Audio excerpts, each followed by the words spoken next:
Oh, that killed me.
Hey guys, this is OCD Steve here from Orlando Collector Deviants with the Drinking With show with the Silverline SpotLight. Today the spotlight is on John, and he already has it down there, but I'm going to put it Prince Volton Martin with special guest Roland. I'm still looking for my college roommate, man. Oh, no. Cedric, I'm crossing my fingers. I get my segment tonight, Boyd. Yes. And Trish, I'm not going to show my face, but still make offhanded comments in the background, Halsey. That is true. So there we go. Oh, that's good. Whatever works. Well, as you guys know, this is our monthly Silverline Spotlight because Silverline Comics is one of our sponsors. So as in that deal, I let Roland come on once a month to spotlight one of his awesome co-workers. I don't want to say employees because that sounds too like I don't know. You can't say employees because that would insinuate that I have to pay them. Exactly. and Roland's just too nice. Here. Roland's too nice. I couldn't see Roland being like the hardcore boss. You get this done. You got the deadline. Get it down 2 days ago. Fingers bleeding. Because, this time Roland kind of slipped up and, was slacking on the whole. Oh, there's his Coke. Oh, he's got his Coke on deck. Yep. I got my it's called Cider Boys. It's called Drinking With, right? So exactly. What are you drinking, John? Nothing yet. Nothing at the moment, but I do have a fifth of Jameson that always sits in my kitchen. Okay. Well, it should be sitting in front of you. Where's the other 4/5 of him? I drank Thank you, them. Trish. Thank you, Trish. I appreciate that. Okay, guys. Now John Martin. He is one of the inkers for Silverline, correct? If Yes. I'm wrong. Okay. And he does awesome artwork, as you guys saw from the opening. Yes. I stole some of the artwork from you, from your page, John. If you saw that, I saw you grab some of the ink samples of them too. yeah. I try to do that because I really didn't have a lot of pictures from you. I only had a couple of days to get this ready, Roland. I'm sorry. I'll work harder to schedule them sooner next time. Yeah, I found out at 4:00 in the morning. No, you did not. No, that's when I woke up and saw your text. You texted me earlier than that, but I was already in bed because I have to be up and leave the house by 5. And I think this was a Monday, right? Monday night. Or it would have been Tuesday morning. No, it was Tuesday night. No, it was Tuesday night. Oh, okay. Wednesday morning's when I saw it. Okay. Dadgum. Really? Yes. I question that. I think you might be 24 hours off. You sure? No. but just to give you a heads up, John, Roland asked me about a month ago to give him the dates so he could make sure he had everything set up. I did, and they're on my calendar too. But I will say to Roland's forgetfulness, there has been other things going on too. Yes. Yeah. It's busy here. Now, I I don't, I tell people a lot that I stay busy and please forgive me. Oh, my head's like right over it, isn't it? You don't actually get to see it. I should go to the side somehow. It's okay. I gave it a fit me. Yeah, I stay. It looks like the hands are about to Exactly. I stay really busy, and it sounds like I'm complaining when I say that, but I'm not. I'm really not complaining. I'm just kind of stating it as a fact. It's like, okay, you know what? I'm because I still work full time, still teach full time, and the Silverline stuff occupies pretty much all of my free time. But I really like that. I enjoy it. So whenever I say, "Oh man, I'm sorry," I'm busy. It's true, but I'm not complaining. It's just hey man, this is a fact, and I'm enjoying the heck out of it. We've got I counted up today, Steve, 15 books in the works. 15 different titles in the works. I wonder if I can get another one. Nice. Going. You want John? Do you want more inking? Yes. Really? Okay. Crap. Why didn't I think of this before? Okay. Look. I even finished this one right here today as an ink sample. Okay. Well, here. Let me. I'm gonna make a note here. I'm gonna send you because I got something else here. There you go, Johnny. If you get anything from today, you get extra work. Can't say we didn't help you. Well, you know what, John? I wasn't things at a time, and Yeah, I I forgot my know. ruler at work.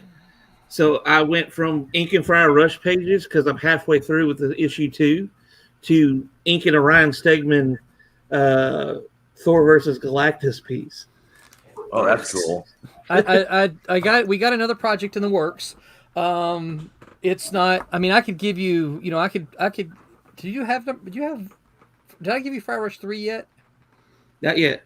Okay, so this one is not done. This one's in production, and so I'll holler at you off stream. Sorry, guys, I'm conducting business. I'm conducting business here. Hey, John, go ahead. Yeah. At least everybody sees kind of how it works and how it goes. Well, and so this is what I tell everybody, right? When they talk about working in the industry, okay? So I've got a working relationship with John. People like to work with the people they know, okay? I've already got a working relationship with John. Of course. So I already know that he's good, right? Because he's doing the pages. I see what he's got. My question tends to always be one of availability, right? And so the minute I hear John's like, oh, maybe I can get something else, my mind is like, holy crap, yes, right? So I already know that I already know John. I already know I like John, and I already know that he's good, so it's just kind of a no-brainer for me. It's like, oh, crap, why didn't I think of that earlier? So, yeah, and what that means is it's tougher for people who are trying to get in, and that's one of the things that you always tell people. It's not enough to know what you know. I mean, obviously, if John couldn't ink, it wouldn't matter, right? But he can, so it becomes kind of who you know at that point. Okay, now I got a quick question before we go any farther. How did Roland and John meet up where John came into the Silverline family? You want to tell that one, John? Well, we have mutual friends, and it's Dean Zachary and Mitch Faust. Some of y'all know Dean Zachary. We're getting there. Some of y'all know Dean Zachary from Nightman and the Ferret, books like that, and some Dark Horse books he's worked on and all. He did the first issue of Cat and Mouse as well. Yeah, and the first issue of Cat and Mouse. And he's helped me come along as an artist, and so has Mitch. Well, apparently, as was doing stuff for Cat and Mouse, he was kind of in Roland's ear about me. Mm-hmm. And when I met Roland at a show, it was Memphis Comic and Fantasy Convention a few years ago in November. Yep. As he introduces me, he goes, by the way, Roland, you need to look at his portfolio. You need to look at his inks. And then, he eventually comes around, looks at him, and goes, later on in the show, he goes, you want to ink a book? I got it right here on my laptop. Do you want to see it? It's true. Yeah, sure. Why not? And I looked through it. And he goes, "I think it'd be fun." I was like, "Okay, let's do it." Yeah. Yeah, and so from my perspective there, Steve, I mean, everything he said is exactly the way I remember it. Yeah, but that's not saying much. No, hold on, no. You know gotta your age. Your mind isn't all there. I got to fill in the gaps, though. All right, so it is true because this was about the time that we had decided to kind of relaunch Silverline, which means that hey, it's going to be more than just cat and mouse. We're going to do because when Dean and I first got started with Barb and Kevin, we were like, we're just doing cat and mouse, and then they're like, hey, you still know a lot of these people, from your time as an editor, and we should do more books. And I'm like, okay. So we had Friar Rush, which was ready to go and in need of an inker. And when we went to Memphis, Dean, we were talking, Dean was like, hey, John's a good guy and you should take a look at his portfolio. So I went down there and looked at it. When I came back, then after the initial time I looked at it, right? John's there, and of course, when someone's there at the table, it's always kind of that little, hey, oh, yeah, well, yeah. So I go back and talk to Dean. I'm like, yeah, they look really good. So what do you think? Could he do a book? And then I kind of kept my eye, because John was about 3 or 4 tables down from me, and 2 tables. Okay, I wouldn't know many tables. Okay, because I guess just Jeff Whiting between us, right? Yes, and then there was like a gap. And a little gap. Yeah, so I kind of kept my eye, and then when John stepped away from his table, I went back down there and like, okay, let me get a closer look at these inks, right? Because it's sometimes kind of hard to really examine them when they're right there, kind of talking with you and everything. So when John had stepped away, I get a closer look at all the inks. And then I go back and talk to Dean again. I'm like, all right, well, you think he can do it? He's like, Dean's like, oh, yeah. Oh, man, he can do it. He's, I've been talking to him for a while. So is Mitch. I think Jim Hall, too, right? Yes. Yeah, Jim Hall. And, all 3 of those guys, I know and love from that area. And so that's exactly, that's the kind of the fill in the gaps there. And then that's exactly what I did. Is I happened to have it on my laptop and said, this is what it looks like. Do you want to ink it? And then the jokes ensued. Yes, and then that's when Dean said, by the way, doesn't he look like Voltan from Flash Gordon? I like to think I have a better beard. It's definitely well, yeah, you do. Yeah, it's longer. Yeah, but bro. Just so you know, John, throughout the show, that picture's going to keep popping up. It's going to pop up. But that whole weekend, though, we were like, something would happen. It would get a little slow, and we'd go, "Zachary's alive!" Right? Which is a kind of a distorted quote from the Flash Gordon movie. If you recall, when Voltan discovers that Flash Gordon's alive, he says, "Gordon's alive!" Right? So we had a lot of fun with that. Now, awesome. John, have you ever gone to con with Sam Jones and like dressed up as him? you must have. So we tried to get him to You buy mean as one Brian of those. Blessing? No, Sam Jones, No. Flash Gordon. Because I No. know Sam Jones goes to the conventions all the time. I haven't seen Brian Blessing at a convention. He's a British guy, so probably won't see him at too many over here. But yeah, why did that make you choke, Roland? Just because one of the things we tried to do, right? So if pop that Voltan back up there, right? Okay, so you can't see it really well there because he's got something else on his chest, but he wears this little strap, right, that kind of goes across his chest, and we found one that kind of set of wings at the Memphis Fantasy Convention, right? And we're like, hey, this is what he needs to wear, right? We need to get these wings for John. And John's like, I'm not wearing no wing bra. I said I'm not going to wear a gold bra. A gold bra, that's what it was. I'm not going to wear a gold bra. We got John Neville on tonight saying hi. What's up, John? Hey, John. Got to see John last weekend at the Orlando Toy Con here over by iDrive. That was fun. I don't ever see Roland at any of the toy conventions. Yeah. No, not unless they're the combined toy and comic cons. I do some of those, but not just the exclusively toy shows. Yeah, but you go so you can shop for yourself. I mean, you picked up some buy cool a lot stuff. of toys though. That's the. But I bet you if you went to one of these toy shows, you would like walk away at least with something, because you'll sit there and say, I don't doubt that. That's from my childhood. Look at that ViewMaster. You know. Oh, dude, I got a ViewMaster over here in the box with like 100 ViewMaster discs. Yeah, I'm just throwing it out. Yeah, I know. So I can't. The only other thing I can think of from your age range is the monkey with the symbol. Oh, you know? thanks a lot. My age range.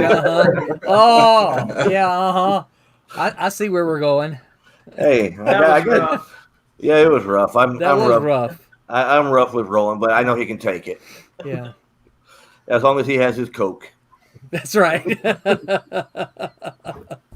Now, John, do you go to many shows there? Did you just say Roland likes it rough? What?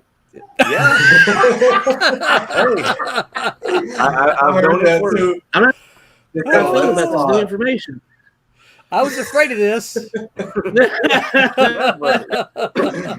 Why do you think he can't find his roommate? Oh, dang. It's just one of them.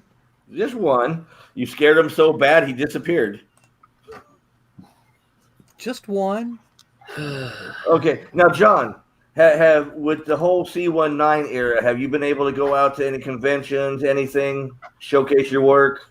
No, it has been dry as a bone. So what do you do to occupy? Are you a inker full time, or you got real world job, or? I unfortunately have a real day job. So, but I can actually ink and stuff while I'm at work. So, well, that's awesome. Because most of us have we call it real world job. Everything in this realm is in the we wish we could stay in this world. And then you wake up and you have to go to the real world. Oh, I'm waiting for the day where I could just go full-time art. Understand. Now, John, did you ever go to school for art, or is it just something that you just like doing, picked up and kept going? And I've drawn ever since I was knee-high to a grasshopper. If you can ever imagine me that small. Well, it's hard for them to get the full picture of you from these cast, but he's a big fella, Steve. This is why the whole Voltan thing really fits him, because you strap some wings on him and put a little helmet on him. He's a big fella. He looks like a Viking Prince Voltan. Yeah, we got Christian Basil saying real jobs suck. Yes, they do. My shoulders are almost as wide as a standard doorway. Damn. If that tells you anything. You're just a little bigger than me. I forgot where I was going with what I was with. Oh no! Did I do any schooling? I actually went to Memphis College of Art for 1 year, and I kind of broke a teacher. You broke a teacher? I broke a teacher. I was in 3D drawing, so all that fun perspective drawing, and we were sitting there going through things. What's up, CC? Greetings, and I looked at my teacher, and I go, "You can also do it this way." And I can't remember exactly what I explained to him, and he goes, "No, you can't." I said, "Yeah, I can." He goes, "Show me." And I showed him, and he sat there and he stared at it like this right here. And he goes, "All right, everybody, break."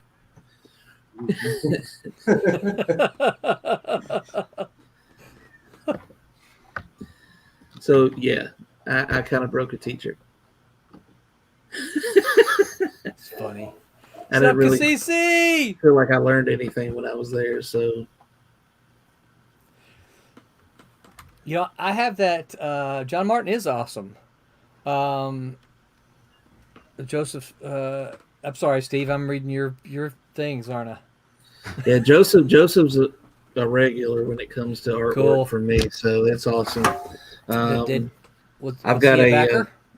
He is a backer. Excellent. I believe he was a backer. Sweet. Thank you for that, Joseph.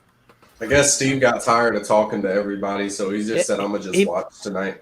He just muted himself.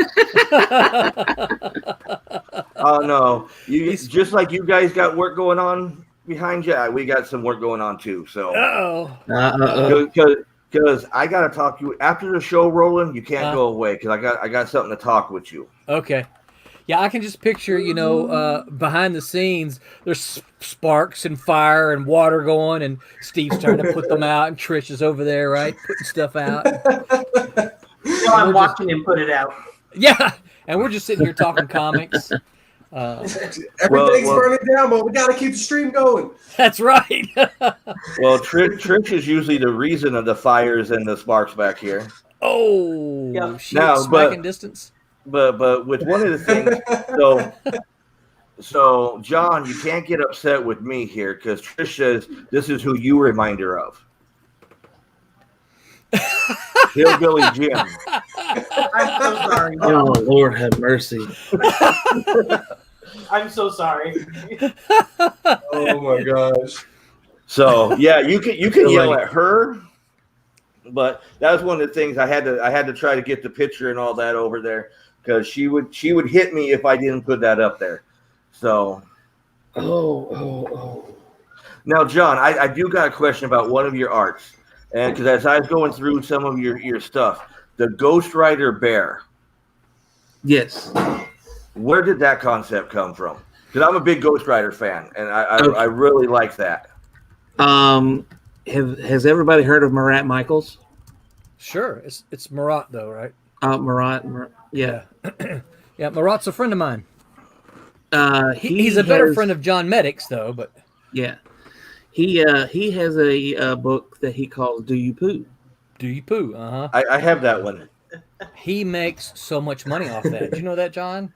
He does. Yes. I saw him at San Diego one time, and I'm standing there talking to him. I'm sorry, I interrupted. For 15 minutes, I saw so much cash go into that dude's hand. I'm standing there going. I ran into him at C2E2 in the same exact thing. I mean, those books were flying off the table. Oh my gosh! And I even got the Cosmic Ghost Rider one. Yeah. And I saw that stuff, and I was like, you know what? I'm gonna do like a more realistic, like Pooh Ghost Rider. Cool. That's kind of what I did. So is that what I love it. I love it. That's really cool. I'm not sure the image you're talking about. Do you have that one? I Steve? actually. He probably has it better than I have. Okay. I have it right here.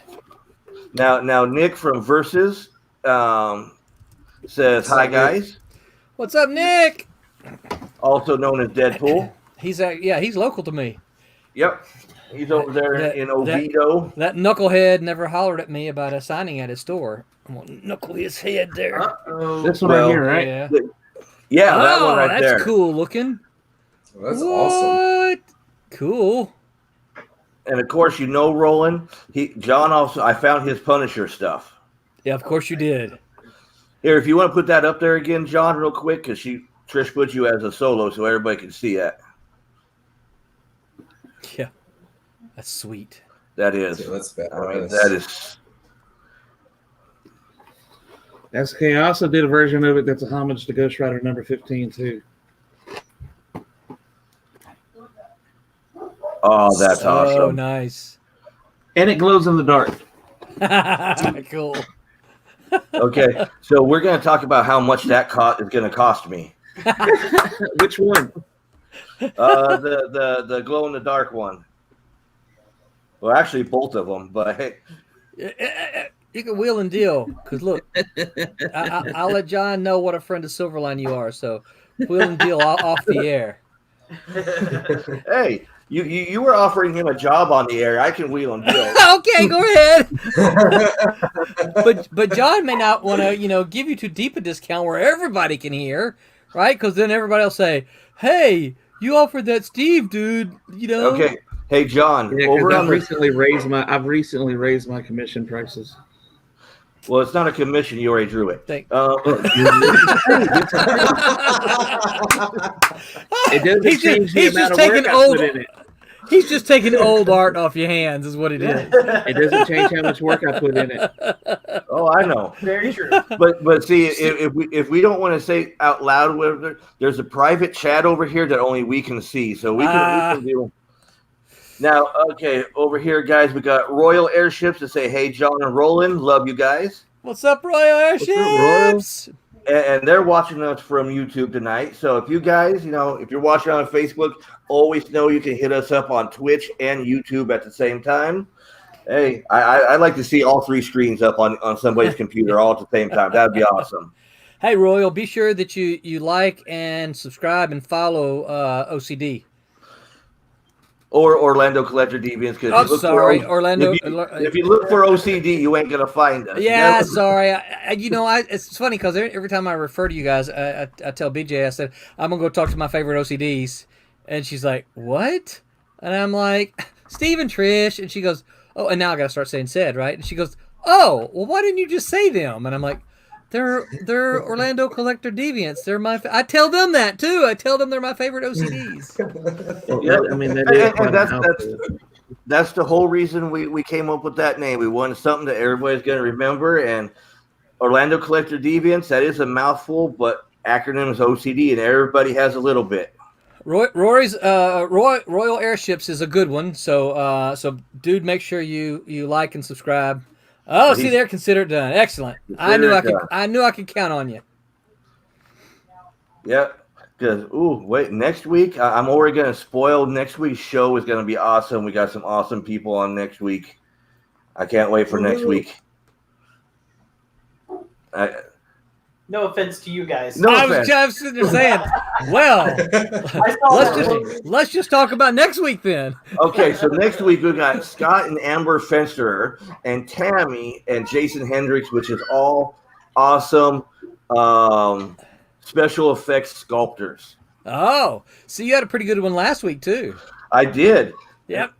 I like the comments better. The comments were really good last week. Especially when we confused the heck out of Joel. Yeah. Oh man, the fact that he couldn't hear, I kept thinking, dude, boot him. Not only that, when he thought your lovely wife was you. Oh, I know, that was funny. Yeah. Thank you, Mr. Man. No, that's my wife. So, John, who are some of your inking inspirations? And say Roland. I'm not an inker. Yeah, but you can still be the inspiration. He doesn't kiss your ass. He needs a job. Kiss his ass. In my life. How long is the show? Do we have that kind of time? Oh, yeah, we got 2 hours. Cedric doesn't get segment this week either. What? Really? Are you serious? Jonathan Glupton's one. I think I pronounced his last name right. He inks a lot of Greg Capullo. Jay Liston. Let's see where I go. Danny Meeke. He's a freaking machine. Put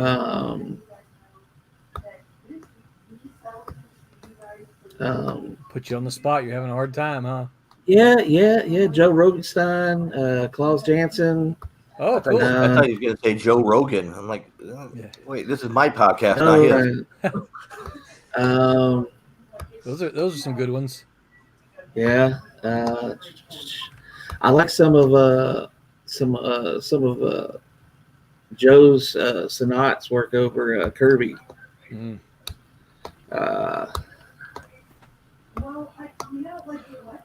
And Scott, I can't forget Scott Williams. Oh, He's yeah. a machine too. So it's interesting. Those are kind of And Gary Martin. Have different kind of styles because Tammy Ray's Kane. She's one of my guests for next week. Tammy. So how's it going, Tammy? We were already talking about you. Rowan's mad because I'm kicking his show off and bringing yours on. How did you say her name? Tammy Ray's Kane. Raise Cane. Okay. Reese Ray. So Tammy raises Cane is what you're saying. Yeah. She does. Okay, you next week, Roland, you have to watch the show. I don't care. Okay. Because when you see her Annabelle doll, you're gonna freak.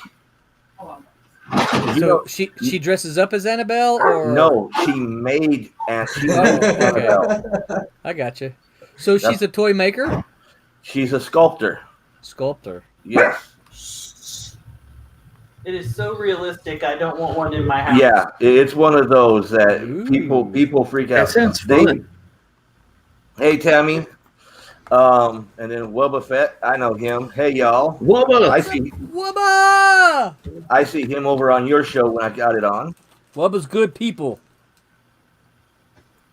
Good So pencils too. yes, he is. So Wubba's. So I was talking a little bit earlier about Cat and Mouse and how far along we are on the first issue of the next story. Wubba's the one penciling that, and they look great. Sweet. Cool. Yep. So just so Tammy knows, Silverline has some characters that you might could do sculptures of. Several. I can't find Divinity and Twilight Grim here. Here we go. Several new characters that you probably never seen. There's Kalis and where did Divinity go? Got Divinity in here somewhere. So anyway, just throwing that out, just in case. Well, we can throw it out to her. I know she is backed up until next year. Oh yeah. Well, it's funny because it's been the year of the plague, but a lot of people. Show me. Pooh? She wants to see the Pooh again? Oh no, she's like, show me. Oh. You missed. I was gonna say, Tammy, we already showed the Pooh. And I thought this was going into a totally different direction. Our show. You never know with our show which way it goes, especially with Roland. What? Why me? Because you're good on the show, and we could be going this way, and you tell a story, and we end up over there. Oh, typos. Yeah. So Tammy would like this, and you guys. Someday I'm telling myself. Speaking of typos, I teach at the. Yeah, I told you we start here and we went this way already. Well, things remind me of stuff, right? Reroute the team. So you know that I teach at the local university here, which is an entertainment university, and all of my students are studying to be writers in some form of the entertainment industry, games, movies, TVs, comics, etc., right? And I collect typos and goofs that they make. Some of them I don't think they're typos. I think they just don't know the words, right? And so I've got this list going of real things that my students have written. One of these days I'm going to start me an anonymous Twitter, a professor that posts out things that his students have written. But I'll give you an example. One of them was like he was fatally killed. Okay. Okay. He was fatally and killed mean the same thing. I understand. So, but I'm like, okay, that's a Tuesday. That's a Tuesday in my life. So I'm gonna get up. One of them was like he was a real human being. BEAN.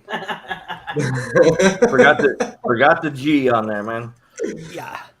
And I'm going to interrupt you real quick. Wubba Fett says if she likes sculpting creepy, got some voodoo stuff on this upcoming issue that would be cool sculpted. That's true. And then Tammy says I'm a typo queen. And look at this, Tammy. I'm getting you work, and it's not even your show yet. Look at that, man. We hooking you up, Tammy. So look at Wubba. Oh yeah, look, you can actually see Wubba's image. That's the cat that he drew. Yep. And then ooh, voodoo. She said I did a crooked head. Voodoo's fine with me.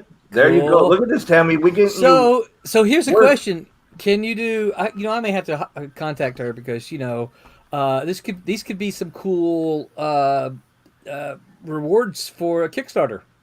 Yeah.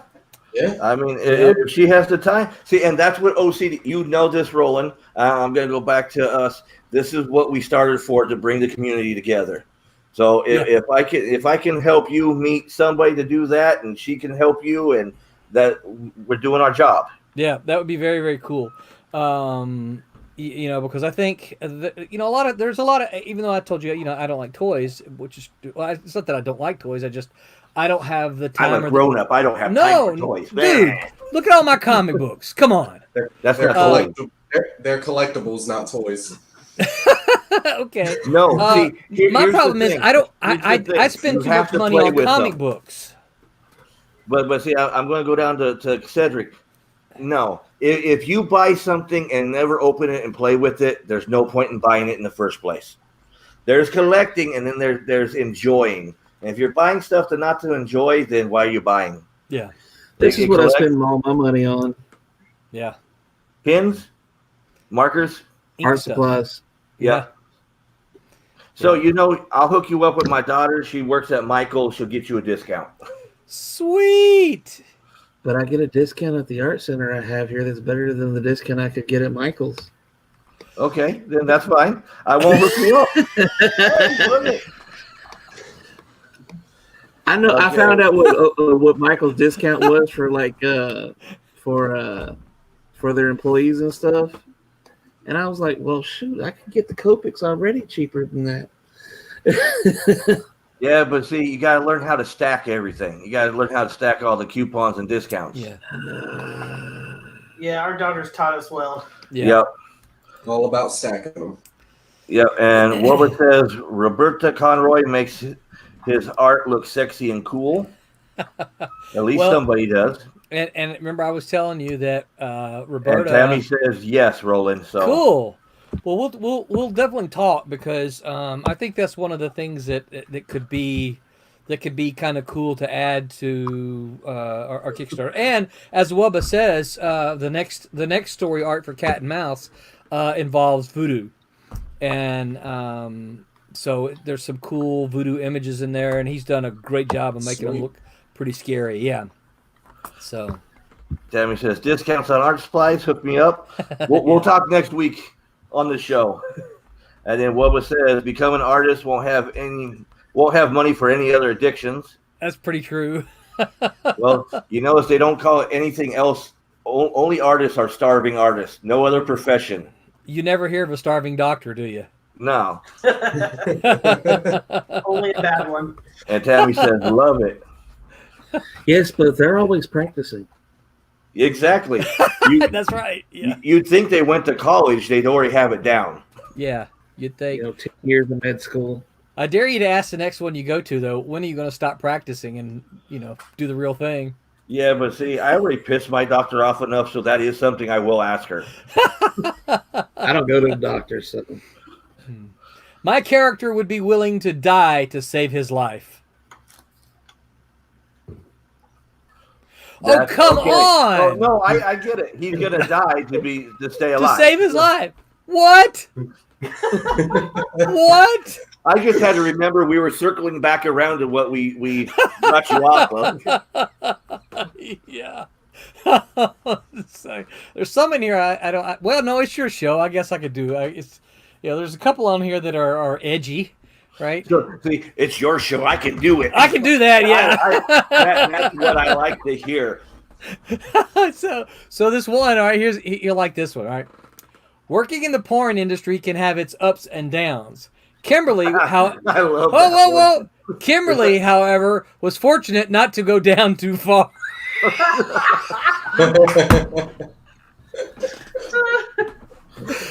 can also take out porn industry, insert strip industry. Yeah, same thing. I'm saying this is really something one of my former students wrote in something they submitted to me. Yeah. And Tammy loves that one. Yeah. Oh man! Good thing I told people to put their kids to bed. Yeah. Right? John, that Punisher you did, I can't ask you which exact one. I was on your web page and came across the Punisher.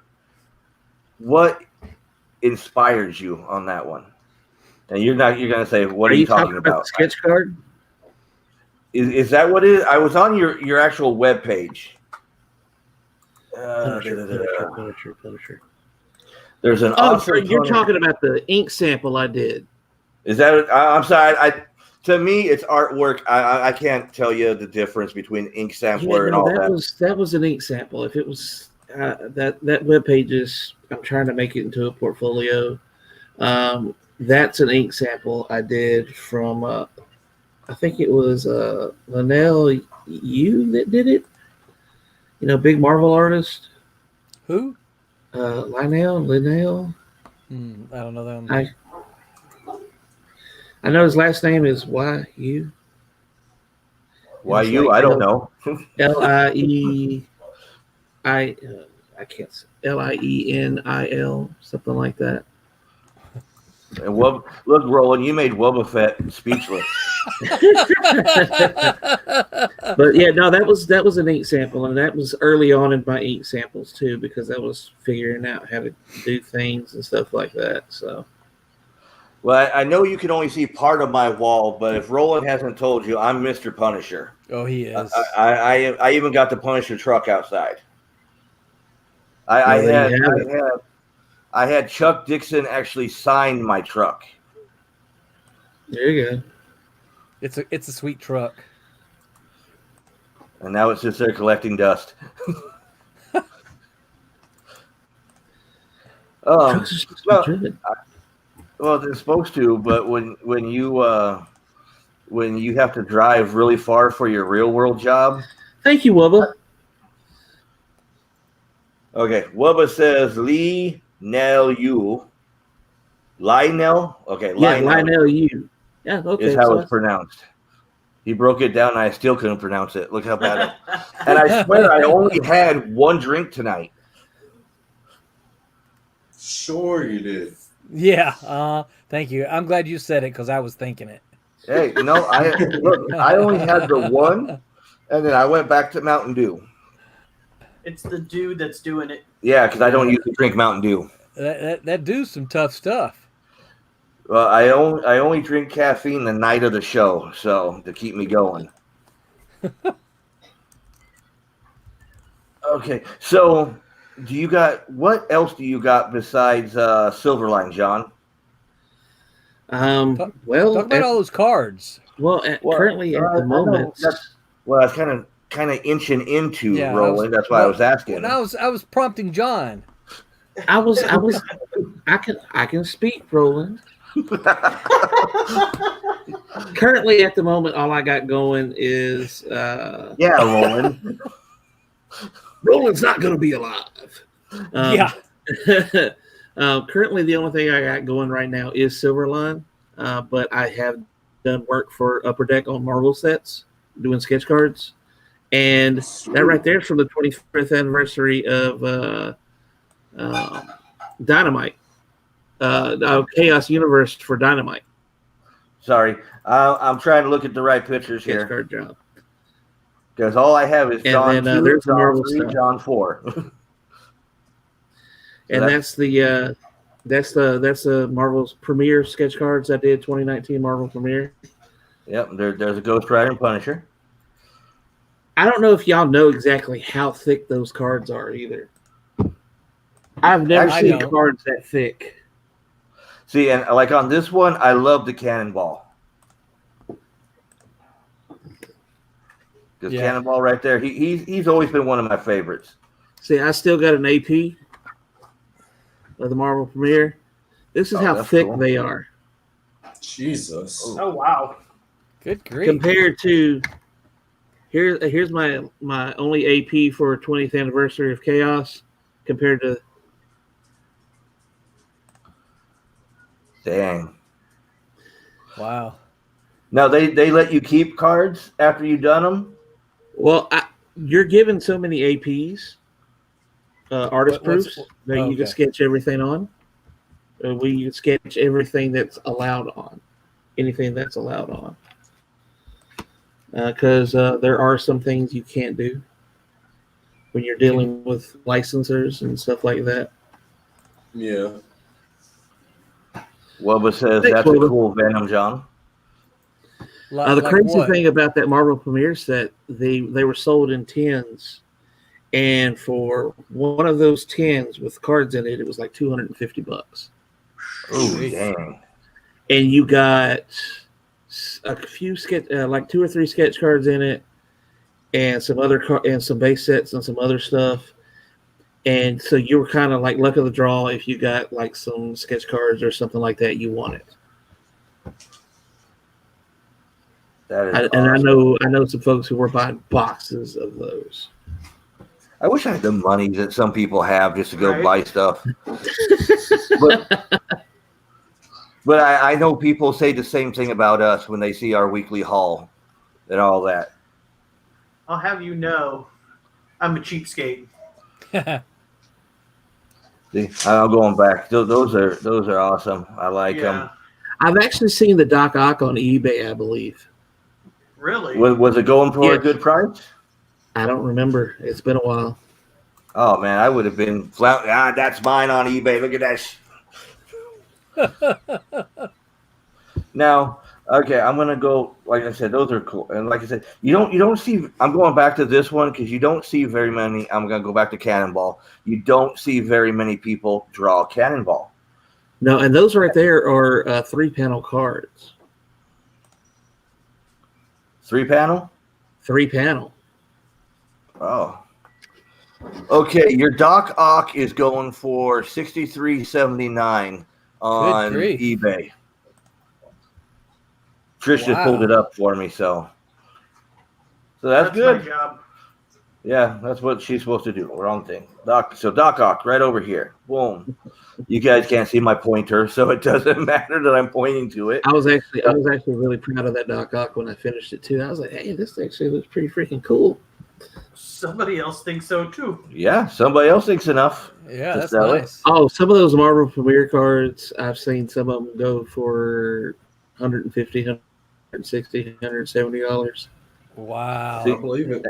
And that Miss Marvel's really nice too. To me, that one came out really nice looking and sharp. I like the little shadows on her mask and everything. Mm-hmm. I was really happy with Magneto too, because it was the first time I actually got a helmet right.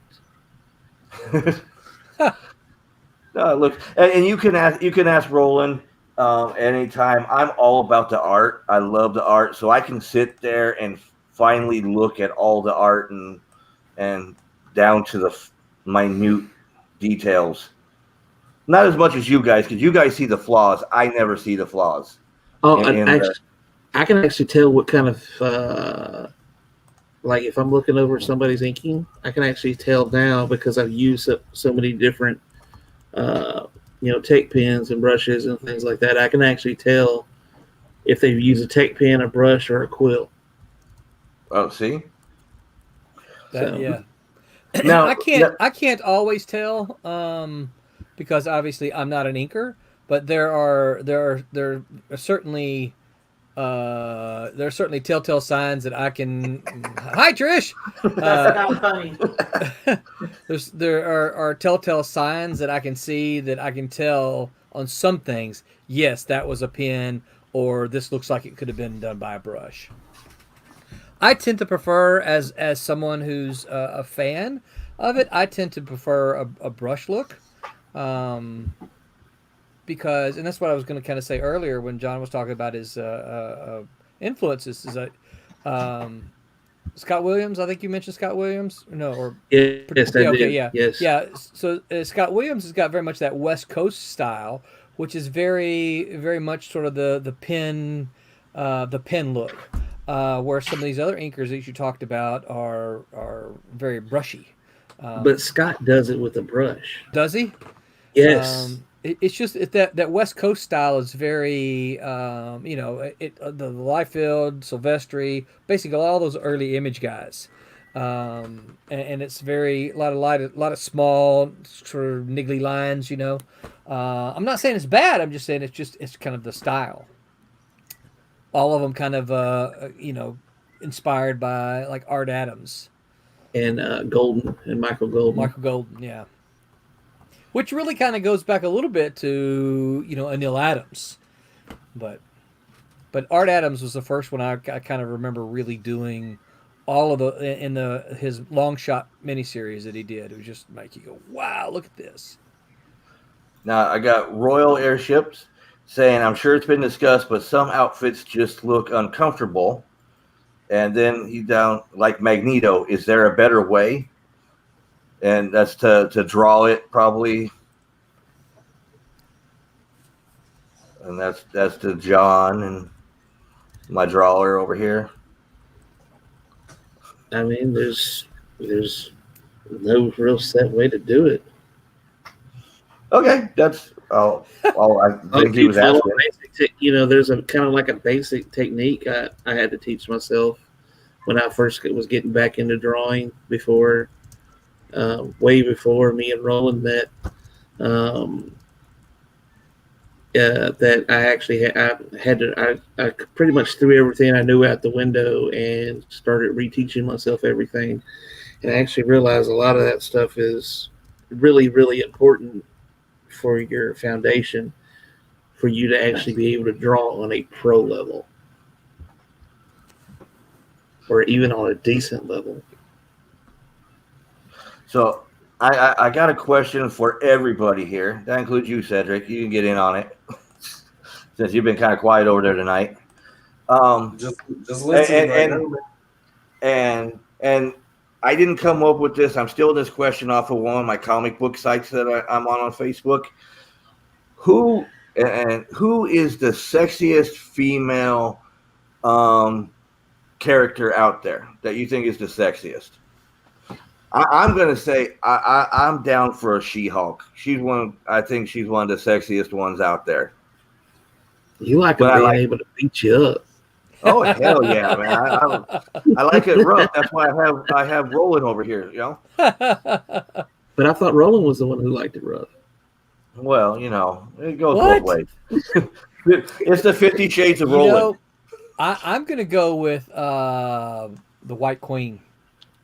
Okay. From the X-Men. What about you, Cedric? I'll probably say Raven. Yeah, she has the dark goth thing going on. I don't know. There's just something about that dark gothic style of art that I love, but you're saying the adult Raven, right? DC character. Say what? You're saying the adult Raven, though, right? Yeah. Yes, the adult Raven. Okay. Yes. Yes. Well, we're learning something about Cedric tonight. It was nice having you on the show, Cedric. Oh my God. And see, we got Tammy that says Raven. That's cool. And then Wubba Fett says Moondragon or Gamora. I can go with Gamora, but I never thought Moondragon. I don't know. It was. Maybe Wubba likes some shiny. I think it might have been the way, because I remember Moondragon when she first showed up in the Avengers, and I remember the conversation she had with Thor, and there was just something about her that just made me go, nah, I don't like you. Yikes. I just pulled it up. Oh, just pulled up. Oh, Moondragon. Yeah. Yikes. Okay, John, we still haven't heard from you yet. I guess we're gonna go Psylocke. Oh, that's Okay. a good one. Yeah. That was on the post that I was reading. Psylocke came up quite a bit, and each picture that they put, she was getting less and less clothes. So I was like, yeah, well, so that's good. Okay, guys, it's 9:00. Or a couple minutes to 9:00. I'm gonna edge Cedric over into his segment because when we had the other man on the show last week, Cedric didn't get a segment. So does he get two tonight? So no, he just gets get one. Just get one. Yeah, that's it. And Woba said, "It's comics, man. Go with the weird." Yeah. Yeah. Hey, it says the guy drawing the sexy voodoo queen girl. There you go. Yeah. I guess he likes it rough too. Ooh, Tammy Vampirella. says Yeah, she's of gonna date her course. safe and say, yeah, but Vampirella is still out and about as of these days. I mean, she just did a crossover with Red Sonja and Betty and Veronica. She's still a thing. Well, so are the others. You didn't say it had to be a dead comic character. Well, she's not dead. She's the undead. Yeah, but Raven's still around, and exactly. Psylocke is still around, and White Queen is still around. Nobody said dead. Where did you come up with dead? You said she's still around. Yeah, because Tammy said she'll date herself, saying how Oh, old. I got you. She's still up and popular, and like I said, she's actually in a series with Betty, Veronica, and Red Sonja. You were defending her age statement. Yes, I got you. Okay. I think Drew Moss did the Red Sonja Vampirella crossover. Tammy says, luckily, comic book women don't get old or wrinkles. Yeah, that's pretty much true. Says, exactly. Hey, I don't know. I've seen so many times that these comic book women get hit with some kind of ray and age like tremendously, but then they get healed and go back to normal. Yep. One minute they're like this perky boobs, and then next minute they're down, and then they're back up again. It's like. And I got no laughing out of that, not even from Roland. Jesus. Okay, Feel a little bit like Roland right now? Yeah, now I'm feeling like Roland. Nobody laughing at my jokes. Okay, so I think it's time for said segment. What'd you say, John? I said we were supposed to laugh at that? Oh. Yeah, it kind of helps. Tammy wants to know, can somebody redraw her? Tammy, you do not need redrawn. Okay, so let's Commission prices just went up if you don't remember. So okay. Hold on. We got Tammy's like what? And Flormonte. Jean Grey is the undead to the 10th power. Yeah, really. And Tommy, what's up, gents? What's up, Tommy? Hey, Tommy. Talk about an anchor. Yeah. Tommy makes me look like I don't know what I'm doing. No. Tommy, stick around and ask John some tough inking questions. Yeah, but we gotta do Cedric's. We gotta do Cedric's stuff real quick. Or he's gonna reach across those states and smack you one. Exactly. So you ready to go, Cedric? Well, I'm ready, man. Okay, here's your intro.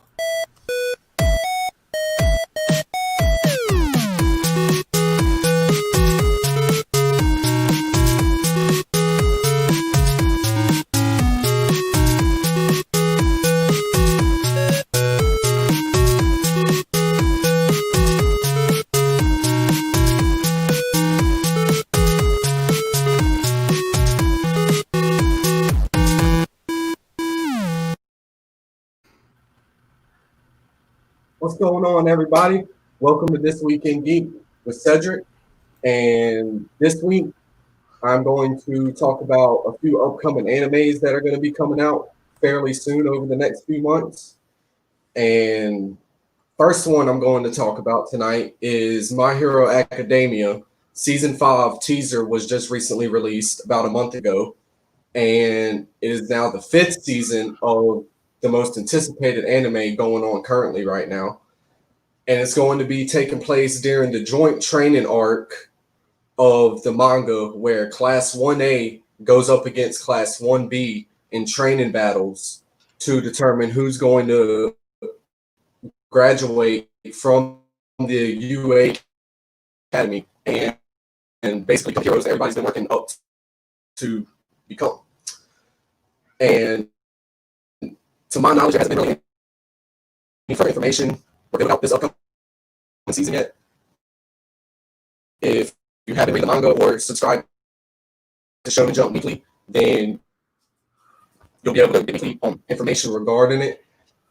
Another My Hero upcoming event that is about to release is the second film of the franchise, which is Heroes Rising, which recently came out in theaters worldwide earlier this year in Japan and US. The at-home release of the movie is set to come out here in about 2 or 3 weeks between October 28th and November 3rd. And it is going to be dealing with the Class 1A classmates going to the Naboo Islands, basically on a little getaway retreat from their everyday life, when it gets rudely interrupted by a group of villains ran by the most notorious villain of the series so far. His name is Nine. And Nine reassembles his League of Villains to basically wipe out the islanders of the Naboo Islands and basically get his vengeance on all, like, put him behind bars many years ago. You're also going to see new abilities like from Deku, Bakugo, and all your favorite heroes. So that comes out here in a couple weeks to get you kind of hyped and ready for the 5th season of My Hero. And it's not yet told if it's going to be the final season or not, because I don't know how far the manga has progressed. But hopefully we'll have a lot more details soon, and I'll post those to the page. Next, I want to talk about an anime that I recently started watching on Netflix called A Promised Neverland Season 2. And as you see in the picture right there, you have Emma, which is the redhead girl, and Ray, which is the black-haired kid. And in season 1, little recap of season 1, Emma, Ray, and one of their other friends tried to plan escape from this farmhouse they were living in an orphanage, when they discovered that they were all being raised to be harvested to demons on the outside world for their brains were being harvested. When they got heed of that, they decided that they wanted to escape this and see the outside world and save all of the kids from being harvested. So they plotted an escape against their mother and basically try to destroy the home to escape and continue their life on the outside world before they reach the age of 12 and get harvested to these demons. Season 2 is set to come out January 2021 on Funimation, Crunchyroll, and Netflix. And there was a trailer released August 30th for the upcoming season. I do not have a trailer to show y'all, but y'all can look it up on YouTube and any of your other social media sites. And I think Netflix might have a trailer updated. The time period for this takes place in 2045, in case anybody was wondering on that. And there's not much to this show. I mean, it's basically a dark human trafficking ring anime. So if you're into that kind of style, definitely check it out. The next one that I'm bringing up is Sword Art Online. The final season that just came out was SAO Alicization War on Underworld. And it just recently ended a couple weeks ago. And at the end of Alicization War of the Underworld, they gave a little teaser to their next project that they're working on, SAO Project or Project Progressive. And if you've stayed on top of reading the mangas or animes or anything like that, Progressive is a story that dates back to Ironclad, which was the game, the VR MMO from season 1, where Kirito, Asuna, and 4,000 other players got locked into the VR world and had to live there for so many years until somebody beat the game to save everybody. This story is going to consist of Kirito and Asuna's life within the game, how they built their life together, how they basically adapted to this being their reality, To look for jobs are priceless. I love them. I was trying to Basically catch him how while they he had was to adapt eating. to basically how they had to adapt to their life in Aincrad away from their reality now that this VR world was their reality. And we're gonna see more quests, more abilities that we didn't get to see, more of their story from Asuna's point of view, and basically add on to everything that took place in season 1 and learn more about Akihiko Kaiba, creator of Aincrad. With Alicization ending, also, they have announced that they are going to be continuing the story of Project Alicization in the game that just released, Alicization Licorice, which takes place with part 1 and part 2 of the series, but they are adding DLC content to the game that's going to continue the anime. So if you're looking forward to more Alicization, definitely check out the game. That does not mean go and spend money on the game, Steve. Telling you that now. Oh, don't worry. I'm not going to. I don't do Sword Art Online.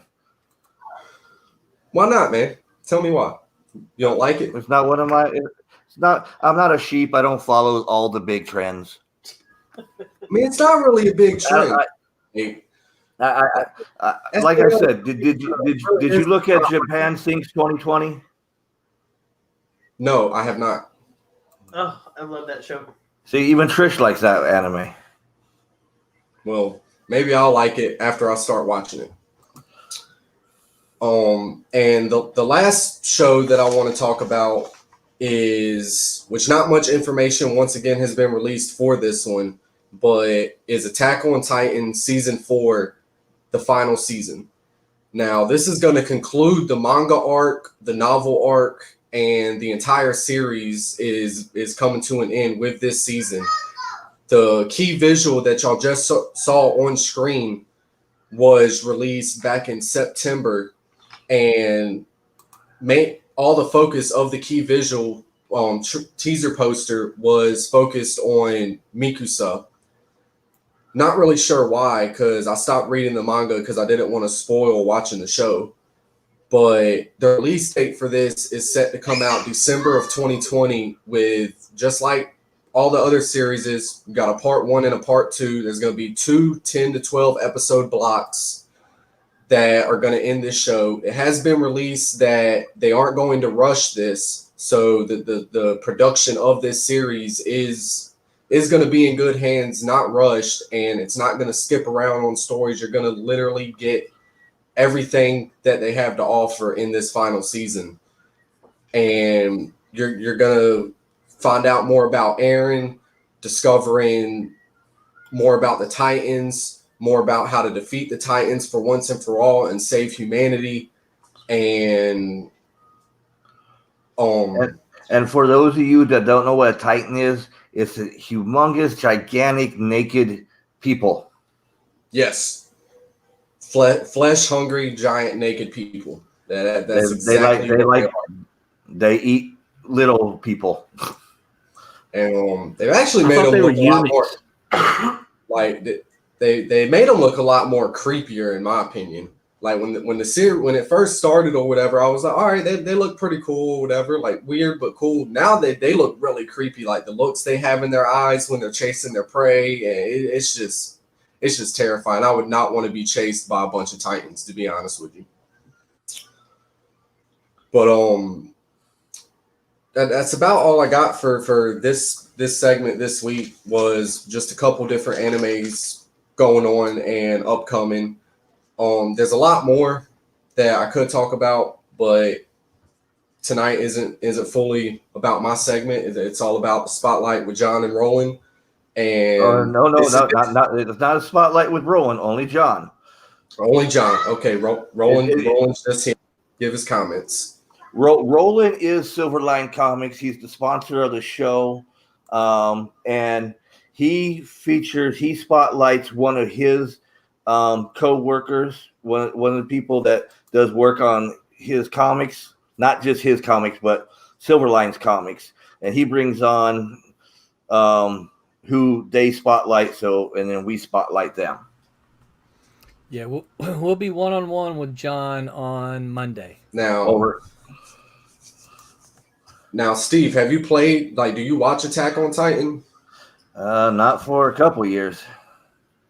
So you lost interest in it?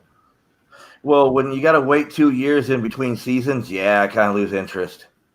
Yeah, they did prolong the seasonage for that. So yeah, it's one of those that if you don't at least bring back the season within the year, I'm not coming back to you. Did you ever get a chance? Did you ever get a chance to play any of the games they released?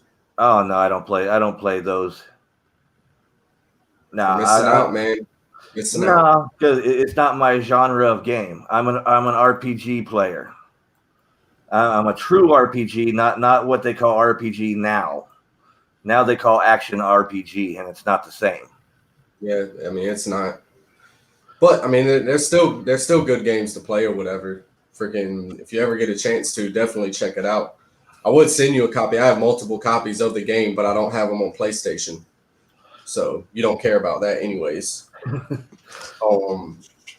If you want, you can pop up that trailer that I sent you. The first and only trailer that they've released for Attack on Titan Season 4. And, I mean, that'll conclude this week's segment. Yep, okay. So, let me put up the trailer for you.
今の俺にはわかる。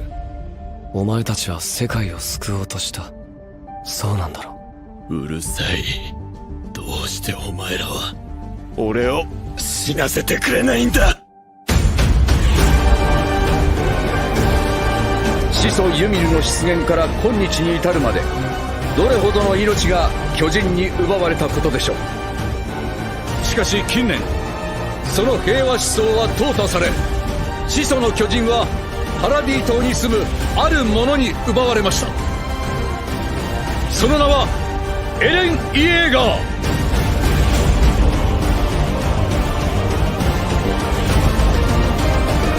今ここに宣言します。パラディ島敵勢力へ宣戦布告を。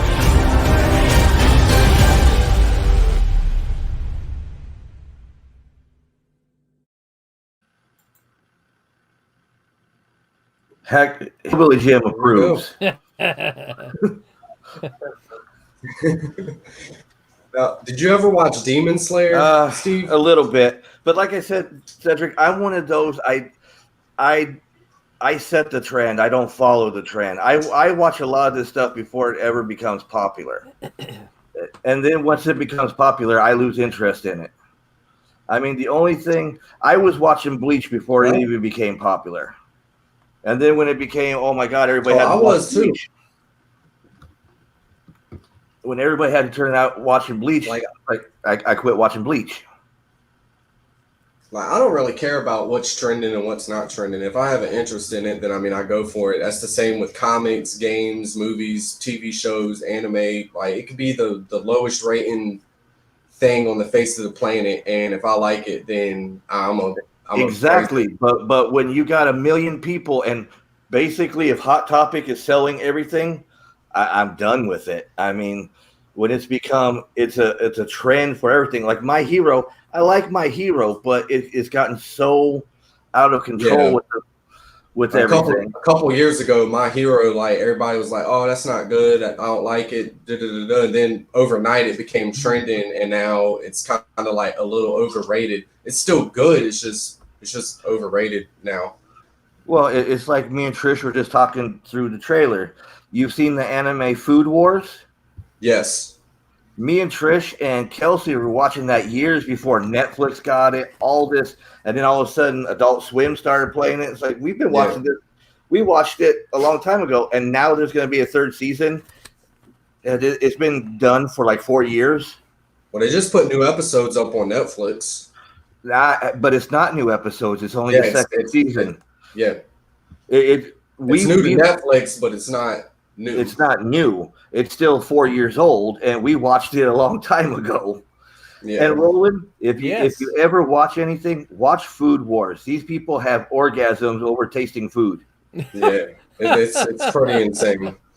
I have seen Attack on Titan the first season. I don't guess I realized that there were more seasons out, but my students recommended it over and over and over and over and over again. So I finally they got 3 seasons, 2 live action movies, like a 50 volume manga, and I knew that, a couple games. But I've only seen the first season, but it took me a while to get into. I think I watched that first episode about 3 or 4 different times. I kept falling asleep in it, and anytime someone asks me about it, I'm like, the first 4-ish episodes are just snoozers. Where are you at? Yeah, and it's around episode 5 it begins to pick up, and then you're like, okay, let me follow what's going on. Okay, we got to catch up on some of the comments real quick, guys, because we left off with Tommy saying, "What's up, gents?" What's up, Tommy? And then you told him to stick around, so he said, "What?" And then Wubba says, "Hey, Tommy." Hey, Then Tommy's, "Wubba, good evening. Just getting home from Kablam, long day." Because that's Twerking Tommy, or Tommy the Twerker. That's right, yeah. And Wubba said, "Waited that long for Keon's Pit." Dale Keon, yeah. And then Food Wars was done with that 2 years ago. Yeah, I said 4 years, but I'm exaggerating, but it's been, Netflix is saying it's new, and it's not new. And then it's new to somebody. It's new to somebody. It would be new to me because I haven't seen it at all. And then what was said, third season would be cool. But how much are they going to change the third season from being dead for a couple of years? That's what I was going to say.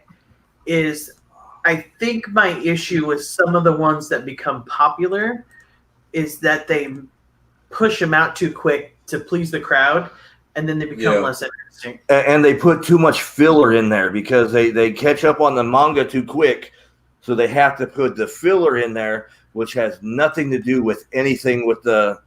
Right. Just look at the last season of Bleach, Cedric. There was so much filler in that. Yeah. It wasn't even interesting anymore. Just like with Naruto. Oh, yeah. Over half of those episodes were just filler episodes or whatever. How many times can you go? I got a question about your Hot Topic comment that you made or whatever. So if Hot Topic starts pushing out a lot more Punisher, you're going to be done with the Punisher? No, because they don't. They won't. It's not a Punisher is not everybody's, oh my God, I have to have thing.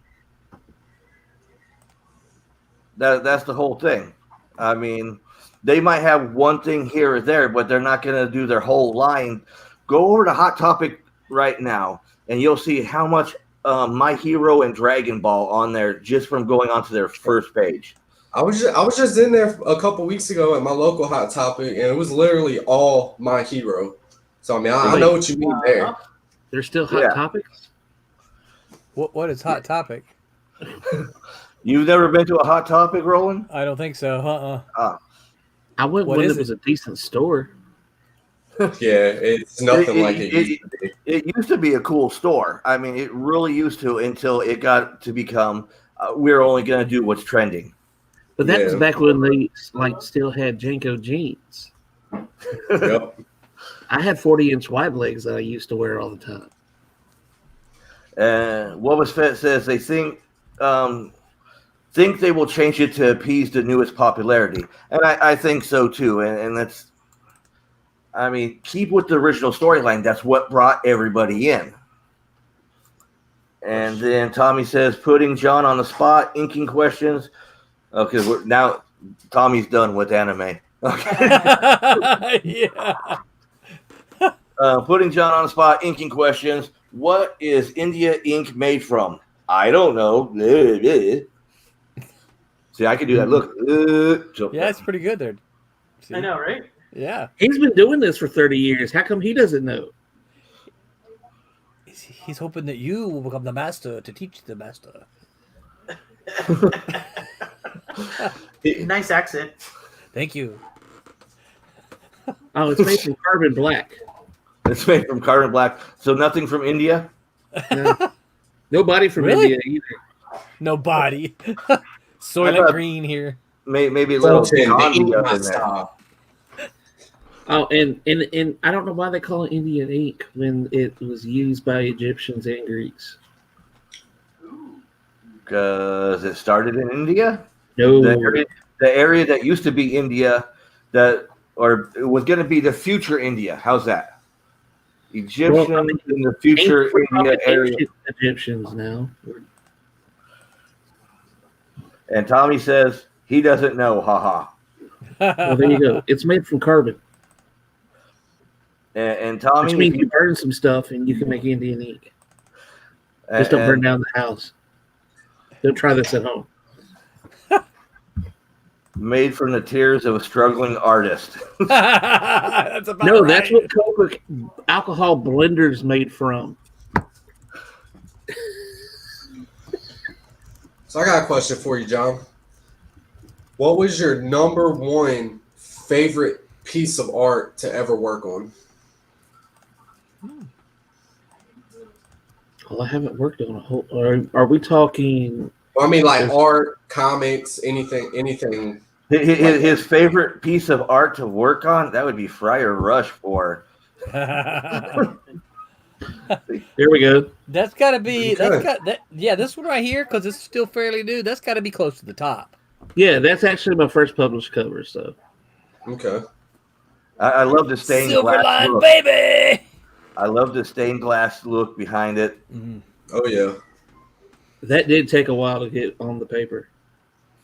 Yeah. it's Oh, it gorgeous. looks like that would take forever just to get it all perfectly colored and Oh yeah. and drawn and you notice she has like a raven look, don't you think, Cedric? Yeah.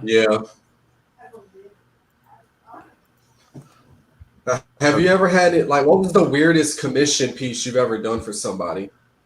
Like, just the most crap. off the wall piece somebody's asked you to do for them. Oh man, my favorite odd commission has been one recently, and it was Floronic Man and Swamp Thing done up like the Up in Smoke poster. I saw that on your page. Oh, It's actually a really cool piece. I might have to go check that out. The oddest one I had to do was a sketch commission. Like, and I'm just like, I'll draw anything, and technically I will draw anything. I won't advertise everything I draw.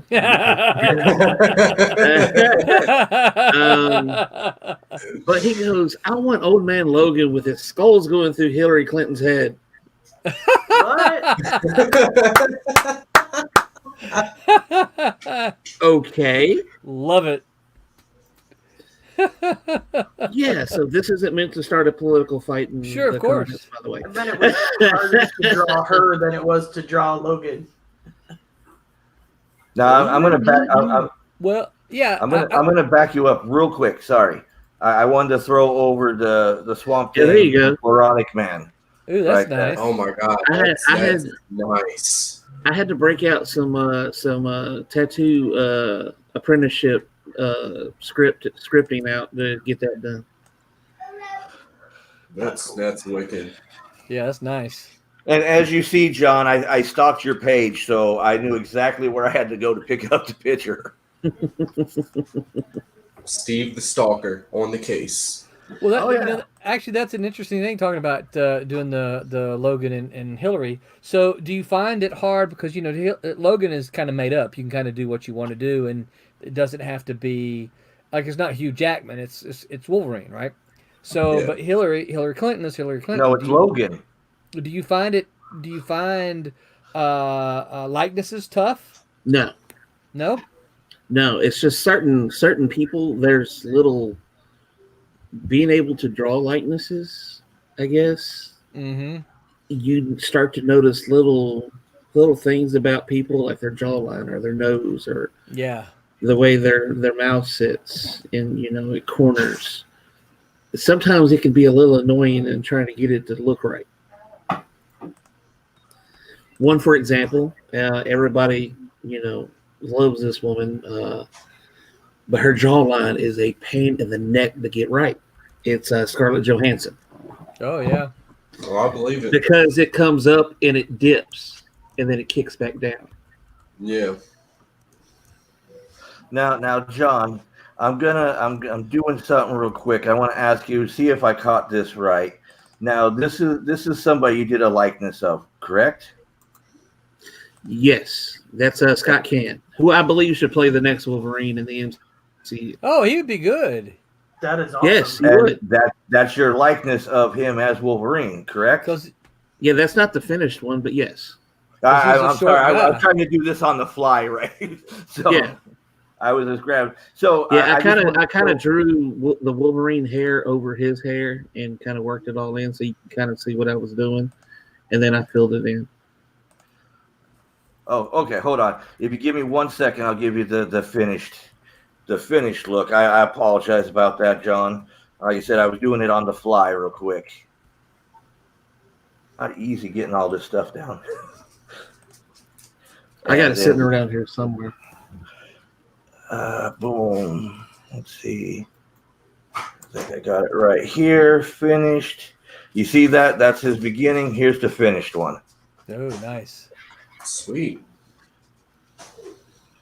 But I wanted to bring it up because you were talking, Roland was asking about the likeness and everything. It's like I remember seeing this on his page that he had done him with the likeness of Wolverine.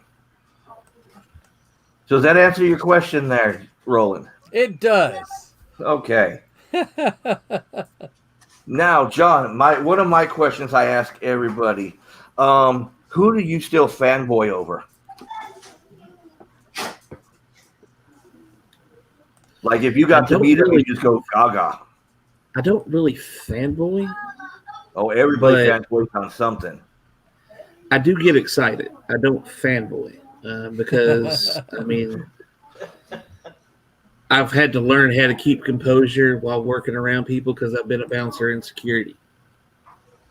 So you can't fanboy when somebody comes in. You have to handle your business. It was really, really exciting to meet David Finch. And he gave me a critique, which was very informative. Of course, he did it his Canadian way. Eh? I'm dying to meet Ken Lashley. Oh, I know Ken. He was going to come to the Memphis show, the Memphis Comic Expo, that's supposed to be this coming weekend, but it's canceled. Uh, And I told him if he comes, I'm taking him to barbecue. So I have to wait. Now talking about the convention scene also, how far do you travel for a convention when they were up and going? Well, this past year, 2020 was the year I was actually going to put some miles down. First year to actually put miles. I was pretty, 2 or 3 states. I live in Memphis, Tennessee. So, travel to Arkansas, maybe travel, couldn't really go far anyway, because Yeah. But I finally decided to try a couple of other cons outside, which one was SC Comic Con, which is the South Carolina Comic Con in Greenville, Okay. and it got canceled. Hmm. But I actually had to go up for, like, I had to go up to a board, like I had to submit stuff, and it had to go through a review board, and I'm surprised I got picked. And then the other one I was going to do was Amazing Las Vegas Comic Con. Mm. Good 24-hour drive. And it got canceled. Well, that sucks. Now, you ever thought about doing? Oh, we lost Roland. No, You I'm ever here. thought? Oh, I like when he talks. His little circle lights up. It lights up like there's a robot talking. Yeah. That's cool. Oh, now have you thought about coming down to any of the Florida shows? We'll get him here. That's on the There you go. list of stuff to do. Yeah. Roland Man, sophisticated AI of the century. The biggest issue with going to a show is where am I staying? Oh well, you can stay at Roland's house. He got room. Why did I know that was coming?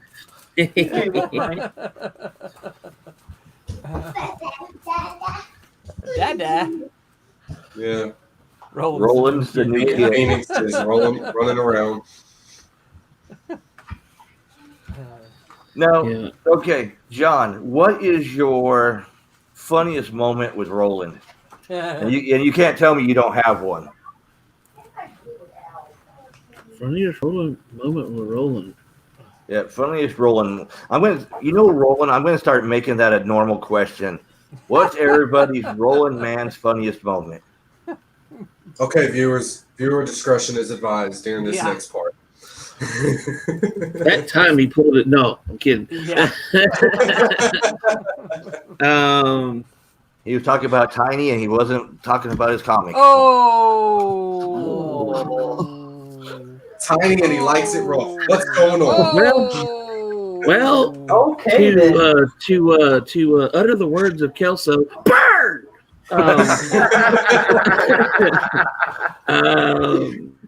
Wow, that hurt. That hurt me. Thanks, guys. I appreciate you being protective of me. Well, see, I can do that because I lost the picture of Roland, so now I'm just gonna really make fun of him. I'm still here. I'm not. You're a figment of my imagination now. Well, I just hear voices in my head. That explains your imagination. That explains my friendship with Roland. That does that too. I don't think I've been around Roland enough in person to have just a super funny moment. Yeah. Well, you don't We've have to only be been around. around each other like maybe twice. I was just say we've only ever, in person twice. That was twice. Yeah, the Memphis show and And he tells me I have to behave, and he tells me I have to behave for the Silverline show, so he's behaving too. So there's nothing there either. We did. Well, actually, it might have been 3, because we did the Memphis show. I think we might have done 2 Memphis shows. No. Yeah. It may be 3. But still, I mean, we do the show and then we go out to eat. Okay, so what did you eat with Roland? He's got the things with nukes. Only in Memphis. Only in Memphis, dude. I told you that. There's several other places only in Memphis too. What happens in Memphis stays in Memphis. No. It's like why do I always want to? Why a sandwich? Every time a sandwich. It's just in Memphis. That Memphis show, we just kind of have the tradition of doing the newts thing, and you just you joined us late, so it's like, dude, this is kind of the tradition. Don't be bucking it. Just join it. Roland has become artificial intelligence, so he has no more image to his face. Yeah. Tommy wants to know. I left for a second. What happened? See, that's what happens when you leave, Tommy. Do not leave the stream. That's right. Don't cross the streams, or we lose Roland. But it's fun to cross the streams, isn't it? I heard stories. I won't go back to my Navy days. We won't go there. Well, Good night, everybody. Now I'm gonna hear about a Filipino basket job. Hey, Roland, wasn't that your roommate? The Filipino basket job? Yeah. On this week's episode of Roommate Swappers. Oh, So, man. Tommy, sorry, not leaving again. And Woba says Roland went poof. Yeah. I'm looking for something. I'm digging through boxes here, looking for something. Tommy made me think of it. Uh-oh. Yeah. And John's like, what the hell? But in that case, you know what we'll do just for John? We'll do that again. Yeah. Because, and you know, John, that Roland paid me to keep popping that picture up throughout the show. Hey, How much is he paying you? yeah. Not enough. Not enough. Yeah.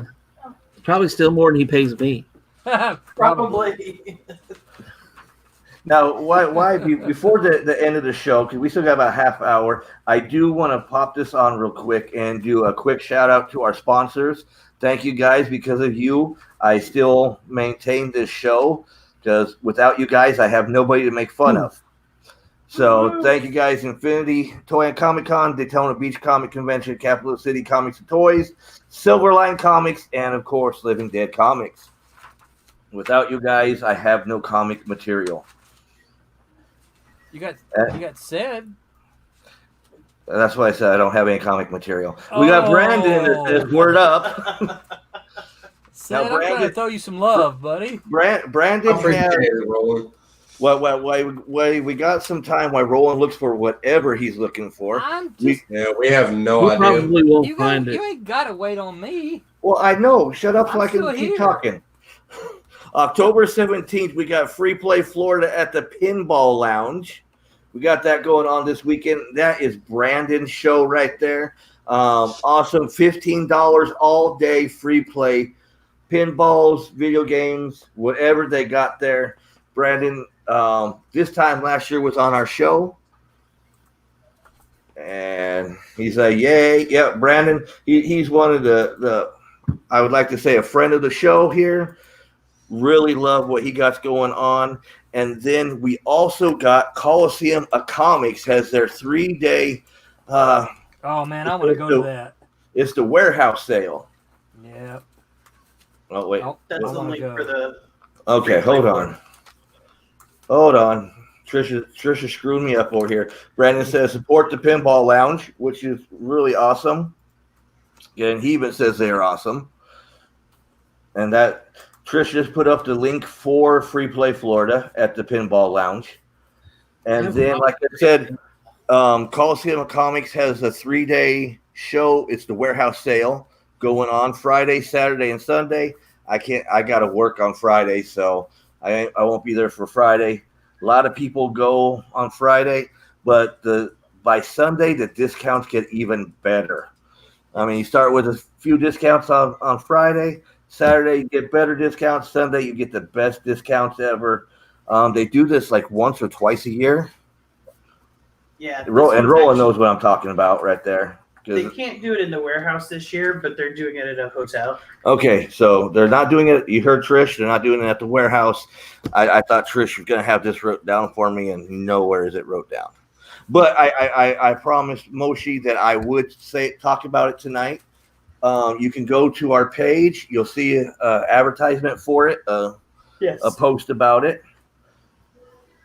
And Brandon says he buys too many pops at those warehouse sales.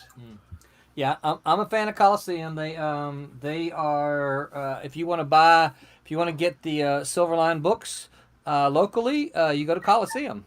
They've supported the Kickstarters, and so they get a book. They get one of the books with the Coliseum of Comics logo on it. So Now, Tommy, I support the Kickstarters, and I don't got my logo on one. Well, they you want 21 copies?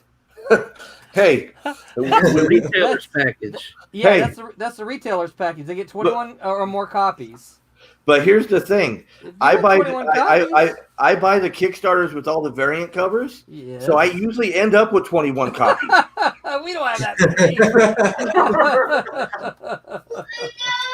many. We had more on this last one than any other one that we've done before, and we had 8. Yeah. So yeah. 8 plus 8, because you're on your third one, so yeah, it adds up to 21. Carry your 2, count your toes. Yeah. Okay, I gotta have a shot of Fireball tonight because Roland's making me laugh. You like drinking Big Red, I see. Oh yeah, Big Red. I thought that was a but I There's a finished. problem with that bottle. I know. Somebody's not happy. Yeah, that's because Roland disappeared. They're like, bring me I'm Roland. still right here. You just don't want to see the top and side of my head. Yes, we do. I'm That's what brings in the scrounging. viewers. Tommy wants to see the side of your head, or he's gonna leave again. See? There we go. I'm Look at that. I'm scrounging through a box right here, looking for something. So That's what she said. Yeah. So Okay, so John, let's go back because we really never talked about your work on Friar Rush. We've been talking all night, but we really haven't talked about your work on Friar Rush. We've talked about everything but your work on this. Finish the other side. So, buddy. I gotta finish the other side of it too. Yeah, that first cover you showed was, of course, it's penciled by Aaron Humphreys, who penciled the book. Can't And press the then, button. my ink's in Rebecca's colors. Say hey, you can talk. Don't push the button. Now here's some of the pages that you did for. Yes, that's the inked. John's got an awesome look over Aaron. Now, when you're doing a whole book like this, like the whole Friar Rush, how long did it take you to ink all this? Well, the more I inked Aaron, the faster I got. Right now, I knock out a page probably in about 4 to 5 hours. Good speed. 4 to 5 hours per page? Uh-huh. And what Friar Rush? How many pages was Friar Rush? 24. 24. So that's a lot of hours. Yeah. I'm not going to do math. I just had a shot of Fireball. I'm not there yet. Well, you consider. I know some folks who've worked on some books, like mainstream books, that spend anywhere between 10 to 16 hours inking a page. Now, see, this is one of They don't mine. do a monthly book though. I do like this picture. I saw you had the fully colored ones on your page, but this is still one of the pictures that I love. I still have that page in that inked page. I still have it. Hey, I thought that went on Kickstarter. No, page 20 did not go up. Oh, okay. Now, do you always get the option to keep one of your inked pages? As far as I know, I have the option to keep all that I'd like. Okay, I'm not sure. I don't know how the. Well, it works. Yeah, it depends on obviously, where you work. Things have changed a little bit in recent years because at one point in time, everyone touched the originals. Now, so much of the stuff is done digitally. But like when I was an editor at Malibu and Marvel, what would happen is the penciler would send in the originals. I would take those pencils and then send them to the inker. The inker then would send the originals to me. When it was all said and done, the penciler would get 2/3 and the inker would get 1/3. But today, because John inks everything, Blue line. traditionally, he gets So all John the was pages. dipping pages to keep for himself. He could, yeah. I mean, I That's what could decide to keep page 20 for myself. It's one of my favorite pages. Yeah, I I mean- think it's a lot of people's favorite page. because that I got that page, just not the inked page. I got the full one in my issue. So Right. Yeah, hold on. Let me see here. Is this? Let's maybe get rid Yeah, of that is a nice one, huh? Mhm. You're gonna have to do some wheeling and dealing behind the scenes here. Let's see, there it is, right there. That's That's cool. awesome. Nice. I really like that. Now, how hard is it to for you to like for the Kickstarters to put up your work as an incentive? I wanted to get printed, so Yeah. it's not too hard. I'm just curious if there's certain stuff, like you said, that page 20 didn't go up as an incentive. Is that it's kind of like seeing your baby disappear on you, or is it because you have One thing, 24 one pages thing. of- Well, one thing about it is you got to be willing to sell stuff you work on in this business.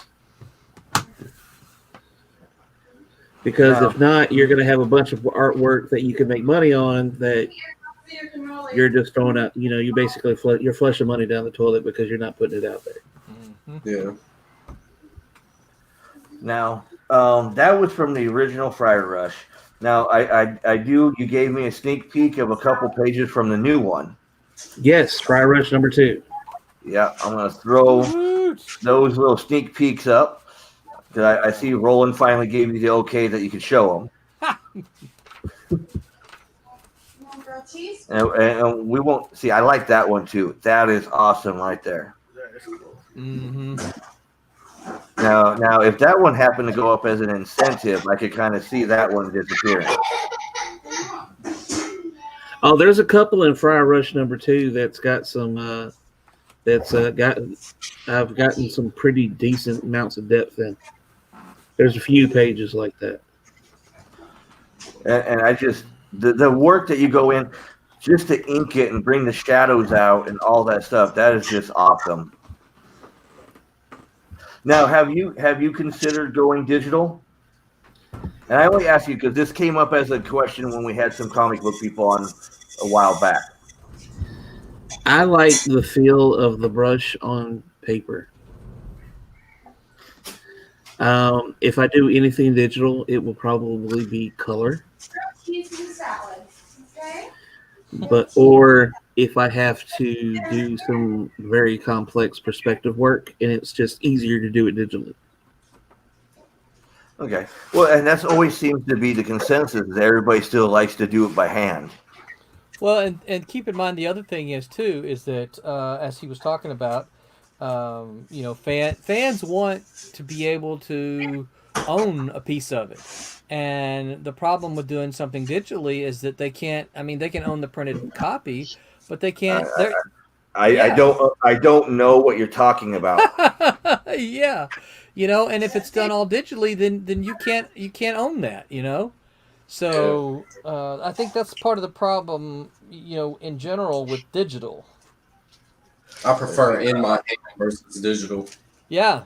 Yeah, I have a couple. I have a Dan Jurgens Man of Steel page up here on my wall. It's an original page.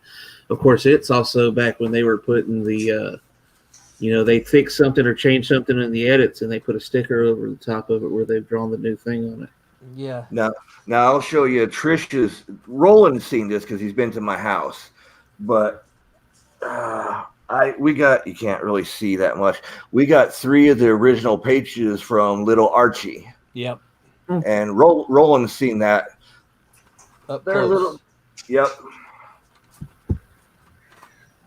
But yeah, we like having the original in our hand too. I mean, it's always that's why, John. I know you've been on the show a couple times. All this behind me is all original artwork. There's only one print on this wall, and it is the Daphne here, because that's the original right above it. And so he wanted me to showcase what the finished looked like, but I have the original right there. So on my wall of everything on my back wall is original. Nothing is a print except for that. Yeah, I can't say the same. I can't afford any original artwork with my art supply habit. But you know what, John? You know what you'll be able to do soon? Because I know artists who do this, as you begin to get your own stash of original art, you'll be able to swap pages. You know, you'll be able to say, hey, inker, pencil, or whatever. Would you want to swap a couple of pages or a page or two, or And I think would the you? only original artwork I have besides that Dan Jurgens page, which was a gift, is a head sketch by John Lucas in one of his little sketchbooks. Oh yeah, yeah. That's cool. Jolton Johnny Lucas. Yeah, he's a great guy. He's Yeah, he's he a good is. friend. Yeah, I've only met him at one show. Show me and Jim Hall did. Every time I see him, I talk to him. Probably annoys the hell out of him. I'm sure it does not. No, it's not like if Roland was talking to him. See, I love that look I get from Roland. It's like, but no, with all jokes aside, Roland is one of the easiest people to talk with. Look, he's only like physically met John a couple of times, and he already talked John into being with Silverline. Yep. I mean, that tells you what kind of personality Roland has, and everybody kind of just radiates towards Roland. He's a slick talker. He's Well, I don't know about that, but I think what I had going for me with John was that John didn't know me, but Mitch and Dean did, and so many years, and so they were able to kind of vouch for me, and I think it was their vouching that was the clincher, not anything I did, right? Oh yeah. Oh, so yeah, you just happen to be there. Everybody else just talks you up. But here's also the thing with Roland. He is very memorable. You always remember Roland. Uh-oh. I remember the first time ever really talking with Roland, and that was in Auburndale at CityCon, where he was in the back of the room, all the way in the back in a building way off from the main building. Yes. Yep. Wow. Wow, Is that the first time we met? No, the first time we met was over at Lake Collecticon, and that's where I picked up Switchblade. Okay, yeah. But I remember really getting to know you was at Auburn CityCon. Yeah. We sat and we talked for a while you were in the back of that room. Yeah, oh yeah. Back where nobody came. Yep. I will say this right here for thinking about it, but mainly because that video that on YouTube popped up in my head. If you were a fan of the Malibu books and wondered where those Malibu creators went, support Silverline. Yep. Yeah. I think that's a good analogy. And I think because we got several Malibu creators working on books for Silverline. But that's because Roland to the table to eat. loves what he does and wants to support his fellow people. That's true. That's truth there. Hey Phoenix, how you doing, Phoenix? That's Phoenix up there, off to the side. What's up, Phoenix? Right there. Right So there. right here. There we go. Whoa. Hi. Hey Phoenix. We see. Now you got the smile. There, look, we all point. Yeah. We're all gonna point to him. It's all about you, man. Yeah, see, there you go. He's pointing to you. All right. Go to the table. I'm right here. Hi. See, there you go. Now, did I do my obligated enough there, Roland? Yes, you did.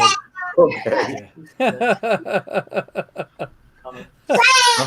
Oh, yeah, there's a comment from Wobbuffet. Says, preach it, John. You could have read it. I was making fun of John. Preach it, John, about Malibu Comics and all that. And Yeah. And now, I'm glad, John, that you're part of the Silverline team. I can't wait to actually get to meet you in person. It'll happen. Say that. Well, you know, I do go up to Tennessee quite a bit. Yep. Yeah. I might just have to head from the Nashville area and go to the Memphis area. Well, I will say that if you do come to the Memphis area and decide to do a con here in Memphis, The Memphis Comic Expo, like I said, that would normally be on this weekend, this coming weekend, it puts creators first. That's awesome. Like last year, I think there was 100 and some odd creators. And see, I'm all about the creators.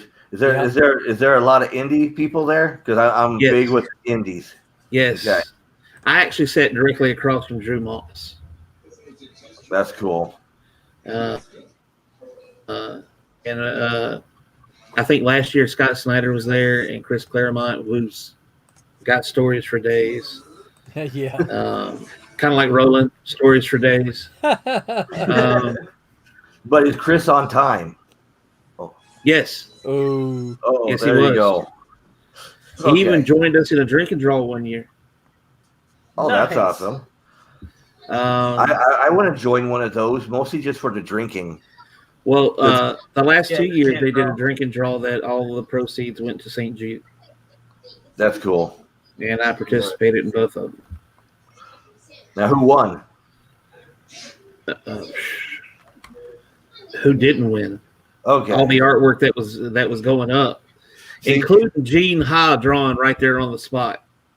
See, but he said the wrong thing. When I said who won, he should have said St. Jude's. There you go. Yeah, they won. They always win, though. Yes. Exactly, but that's a given. that's We a don't see given. the givens. Okay, guys. So we're hitting to the 10 o'clock area time. Yeah, that shot really got to me this time. Boom. Okay, we're hitting the 10 o'clock time period. Let's go around. Usually at the end, John. Have you ever made it to one of the end of my shows, John? I don't know. Okay. Well, I know I've seen you on comment a couple times on the show. At least I believe you did.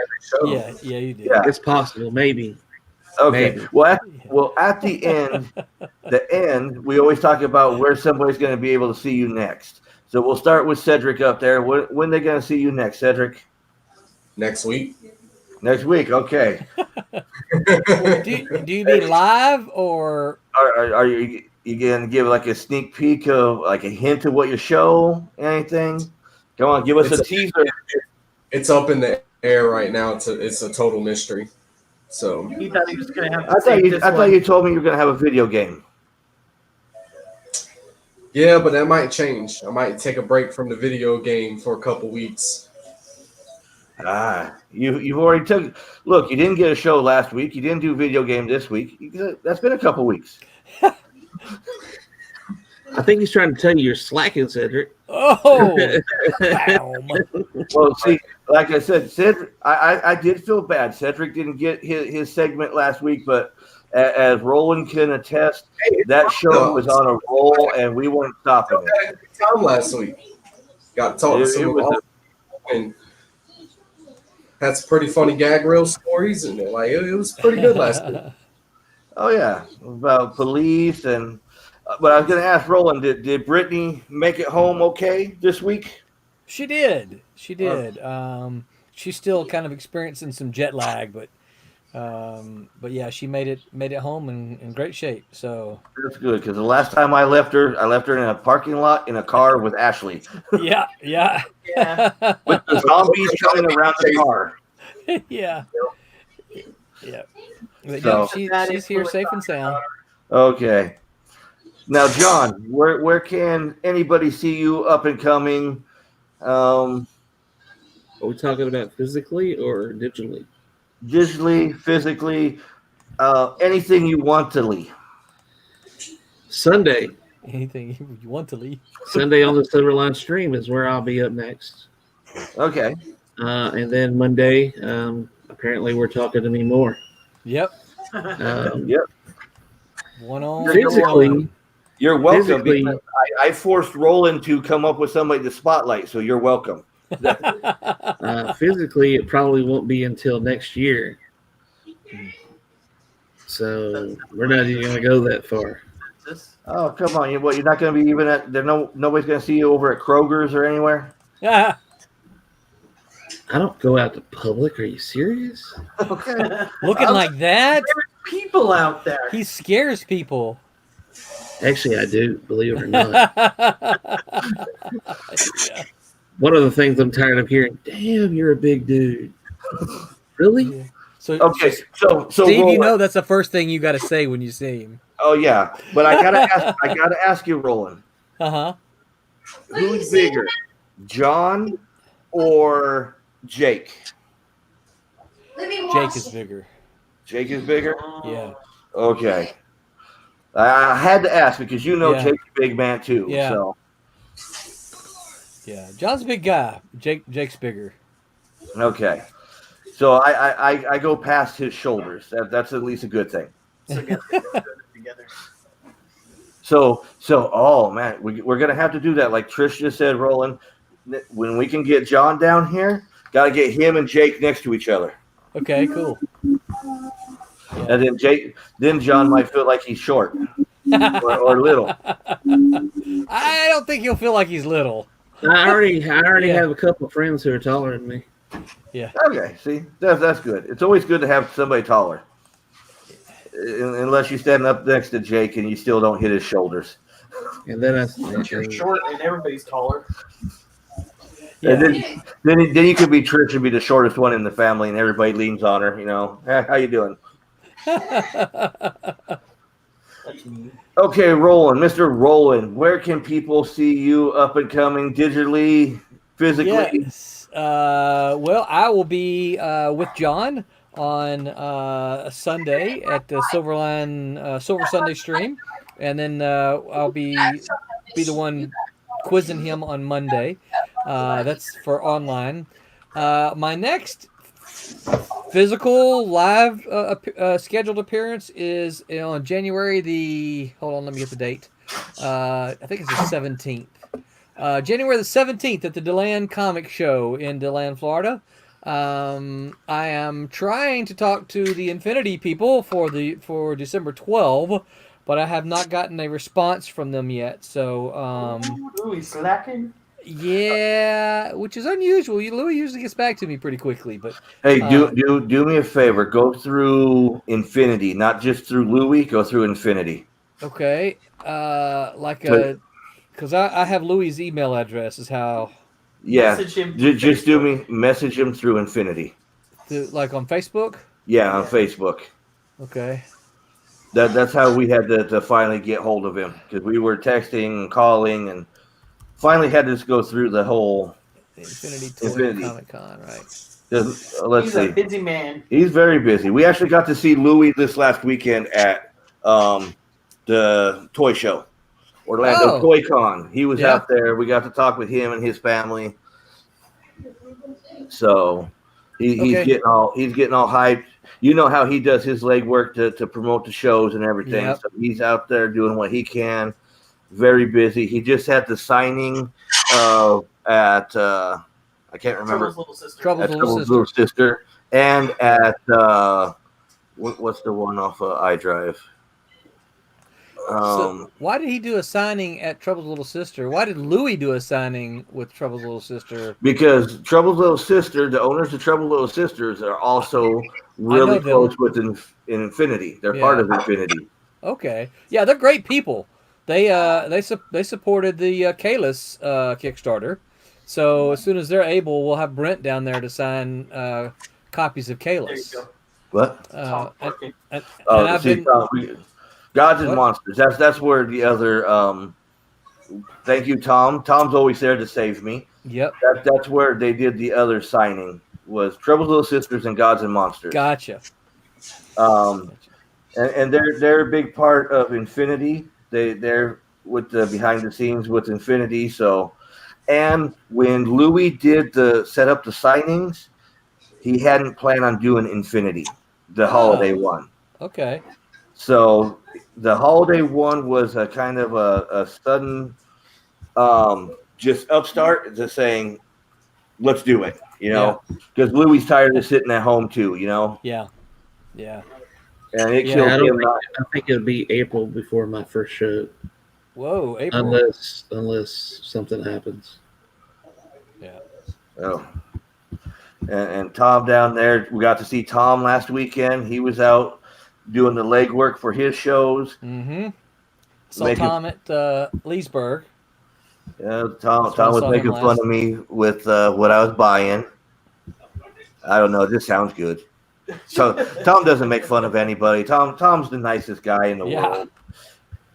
I mean, but we talked with Tom for a little bit. He got to peruse. He was out there with Dave and Michelle. Got to hang out with a lot of the people, our normal con family, Roland. You know that. Yep. And Tom's like, yes, Tom, you are the nicest person out there in the con circuit. I'd second that. I mean, who else helps with all these shows and puts it on and supports all the locals and puts up with Roland? That's right. The con father. I mean, look at Tom at the last Daytona that he was able to had the whole Silverline taken up half a row. Daytona. I have to say, Daytona has become the Silverline home convention. Yeah, I do have to ask a question though. Who? Roland or Tom? Silverline. Okay. You realize they're all red shirts, right? And red shirts don't last. I'm waiting for a black one. There you go. Hey, you know what, John? I'm just waiting for one.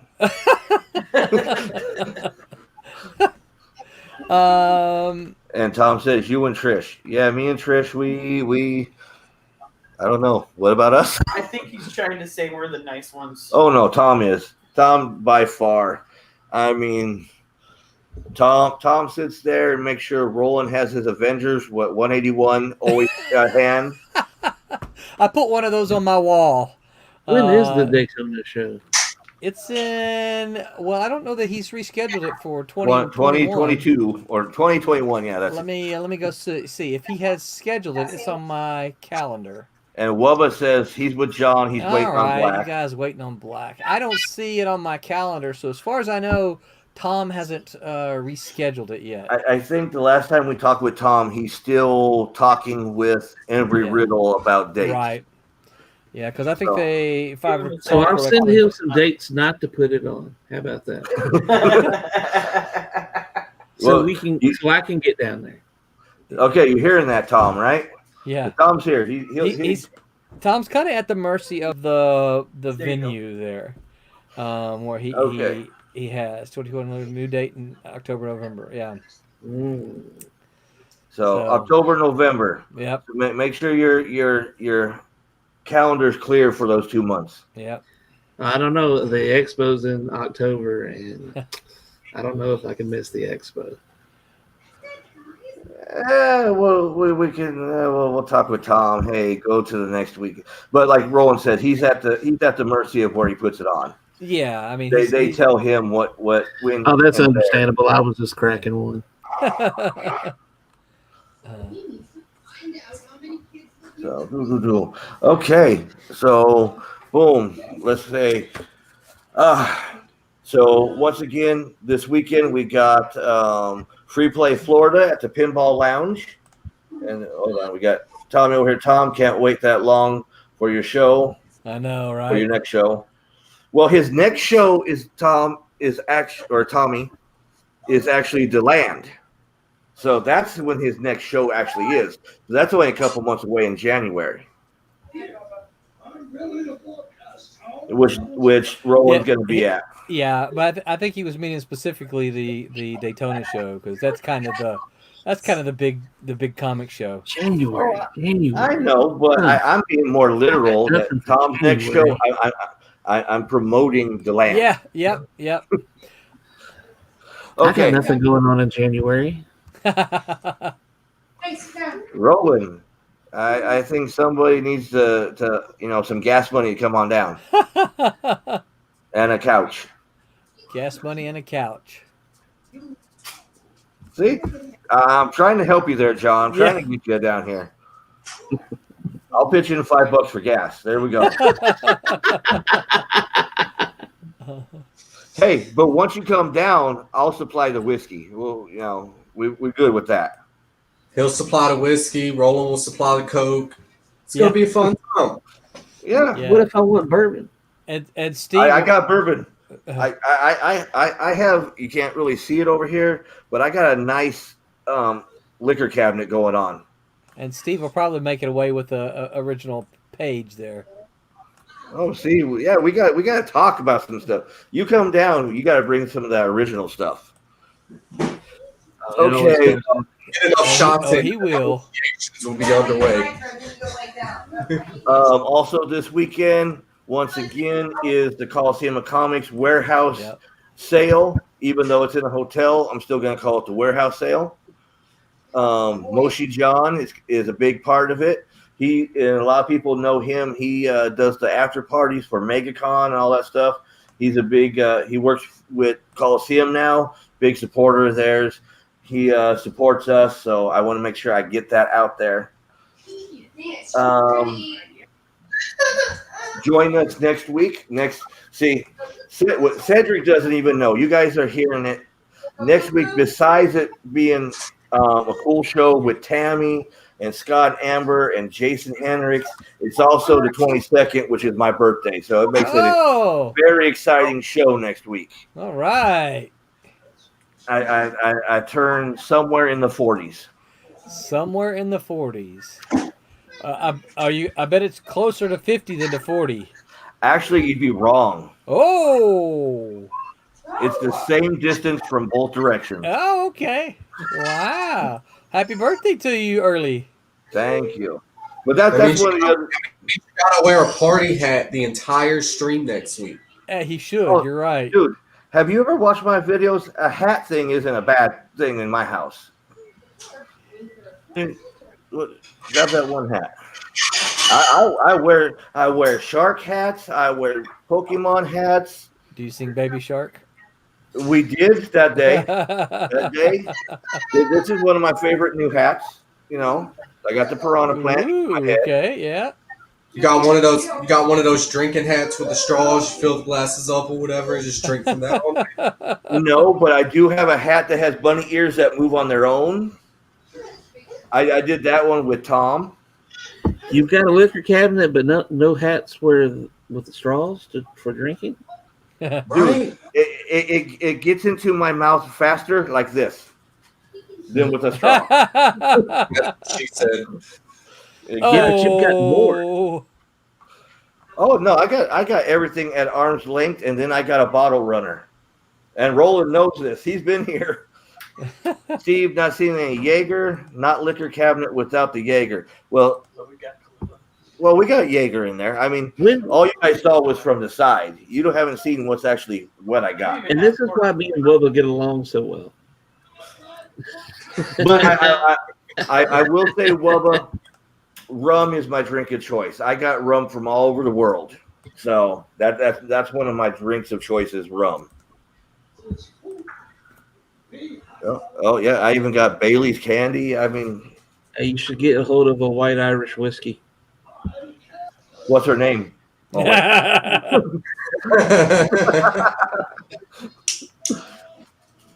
I will try to find that. Let's see if I can find one before the end of the week. By next show, I'll see if I can get a white Irish whiskey. I think you have to order a drink with the Dublin. Here's my card. Because at Total Wine and More, I can usually find anything. I know I can't find it here in Memphis. That is a plug for Total Wine and More. Please sponsor us. That's right. Yeah, we're looking for sponsors. Yep, and I've been trying to get them to be a sponsor for 2 years now. So come on, guys. You sponsor YouTubers. You can sponsor me. Yeah, we cool. Right. We comic book. We in the real world. Technically, you are a YouTuber. Only part way. I'm more of a Twitcher than a YouTuber. Okay, guys. But with that, I'm gonna round it off. Everybody has said where everybody's gonna be, and we're ending looking at John's armpit. You guys, yeah, you did. You had your arm up, you know. And Cedric, you didn't even say anything about the shirt, man. I couldn't even barely see it, man. You can't see the shirt. Come on. Oh, I mean, all I saw was like your shoulders and your neck up the entire time. The SpongeBob. I like that. That's, See, I I'm like gonna that show. helmet even more. Where'd you get that helmet at? Trish, I'm gonna show people my upper wall. Who did the painting? Michael. The Punisher up there. I wish I could get closer. And I've never tried to move my camera around. But as you see, John, I got Punishers all over my wall. Michael Carey did that. And that's all a painting. That black one right there that you can't really see. But that's the Netflix Punisher. And he did that one. He did that one just for me and didn't tell me he did it for me, and then I got charged up for it. But it's cool. But it's cool. So, and it's made the wall original. I got my Turtles and I got my Punishers, and I let Trish have a couple Wonder Woman. Let her. Yeah. Yeah. My wife is mad at me. Yeah. Yep. So when am I going to get Wubba on the show? Is he next month? No, Wubba will probably be on by the time we kickstart his book. Well, when are you kickstarting his book? Well, we gotta finish it first, so Jesus Christ, what are you guys doing? We're on the road. We're on the road to doing it. Well, listen, Silverline does not kickstart a book unless it's done. Okay, So- now let me say, maybe if Silverline spent more time making comics than being on a show every night. Well, there's that. But we So actually see work ya. on the comics while we're on the show. It's true. I do see some of it being drawn on the shows. Yeah. But you got Sunday, Silverline Sunday, you got the Monday show, you got Taco Tuesday with Roland, and then you got Tuesday. the Wednesday Blam. I've missed the Taco Tuesdays, I guess. Thursday, Roland knows I'll discredit him if he ever did a show on Thursday. Yeah. And then Friday, you got the Freaky Fridays with Silverline Crew. See? Oh, that's my fault. My bad. No. See? Is it Freaky Friday or Fetish Friday? I can't remember. Well, it ain't fetish. You're talking to the wrong person for that one. Oh yeah, that's George We're not gonna Perez. talk about some of the places I've worked at. Yeah. Yeah, well, it's like, yeah, we draw while chatting. Yeah, I've been on the show. Hey, I sit listen, there. it's a great way to block out some time for the artist to work. Oh, I know, and you can guarantee they're working because you're watching them. Yep. And we always have fun talking about the stuff.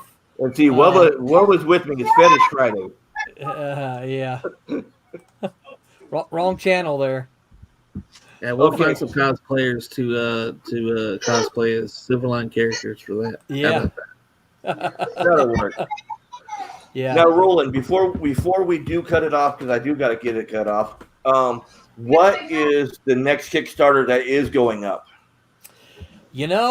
I don't know for certain just yet. That's right. It's my way of keeping an eye on them.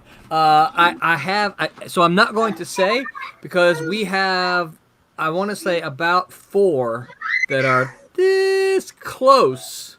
I think I know, and I'm hoping that I'll know this time next week. So if I do, I will drop you a line and let you know. But I'm not sure. Again, this goes back to that we don't kickstart them without them being finished, and so I've got about 4 of them that are very close to being finished, but they're not quite done yet, and they're not even within So sometimes if I'm like, okay, well we like 3 pages, so we can go ahead. We'll do that, right? And so we can go ahead and move that. But there's still a couple of them. When is Cat and Mouse 3 and Trump's 1 going to print? Well, not until we get the money from Kickstarter. And you're doing the surveys until what, Friday or Sunday? Surveys are until Friday. And then what I will do after that then is I'll take all the names from the survey, put them then on a sheet that I've already got waiting for them, and then drop them in as kind of as our thank you page. And then I'll take that thank you page and put it with all the other files that I have ready. I have a folder on my desktop already that says, pages to send to Kablam. And then as soon as I get the thank yous, I'll compile all that. I'll probably get that order placed in on Sunday night. Probably. Okay. So. Yeah, I finally got your email saying that the surveys were sent out, so I started looking through. Survey was sent to me at 4 a.m. It's like, really? So my wife makes fun of me about this kind of stuff too, but what she doesn't realize is that sometimes, not always, sometimes I just schedule those, right? I'm like, okay, well, I'm going to schedule a survey, or I'm going to schedule my email to be sent out at, such and such a time. And when I schedule them, I always schedule them at like 3 or 4 or 5 o'clock in the morning.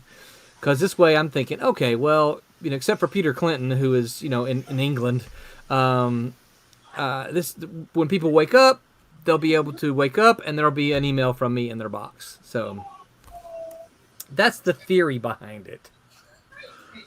Now, now I'm talking to you a couple other things. What was the snafu that happened with the emails, with the digitals? It was this last week that you said that you had to resend out all the digital. Oh, yeah. For it was, I can't remember if it was Fire Rush or Twilight Grim. So apparently one of the things that happened is that I had it all attached to my email, okay? And I sent the email out and it rejected it. But when it rejected it, it didn't give me a notice. It just went back into my drafts folder, okay? So I assumed everything had gone out okay. And then when someone said they didn't get it, I'm like, well, let me try it again. So I tried it again, and then I got put on apparently because of that, my email address that I had been sending out all the files from got put on a spam list. What? So I couldn't send anything from that email. So I had to figure out, well, what the heck? So how am I going to do this? So I went and used my Gmail, and I'm like, okay, well, apparently none of you got any of this. So here it is again from the Gmail. Yeah, so that was kind of weird. I think next time I may just use I like the idea of attaching the files to it, but sometimes they get big. And so I think next time I'm just going to say, here's the link to Dropbox, go get it yourself, No problem. That way I don't get bounced.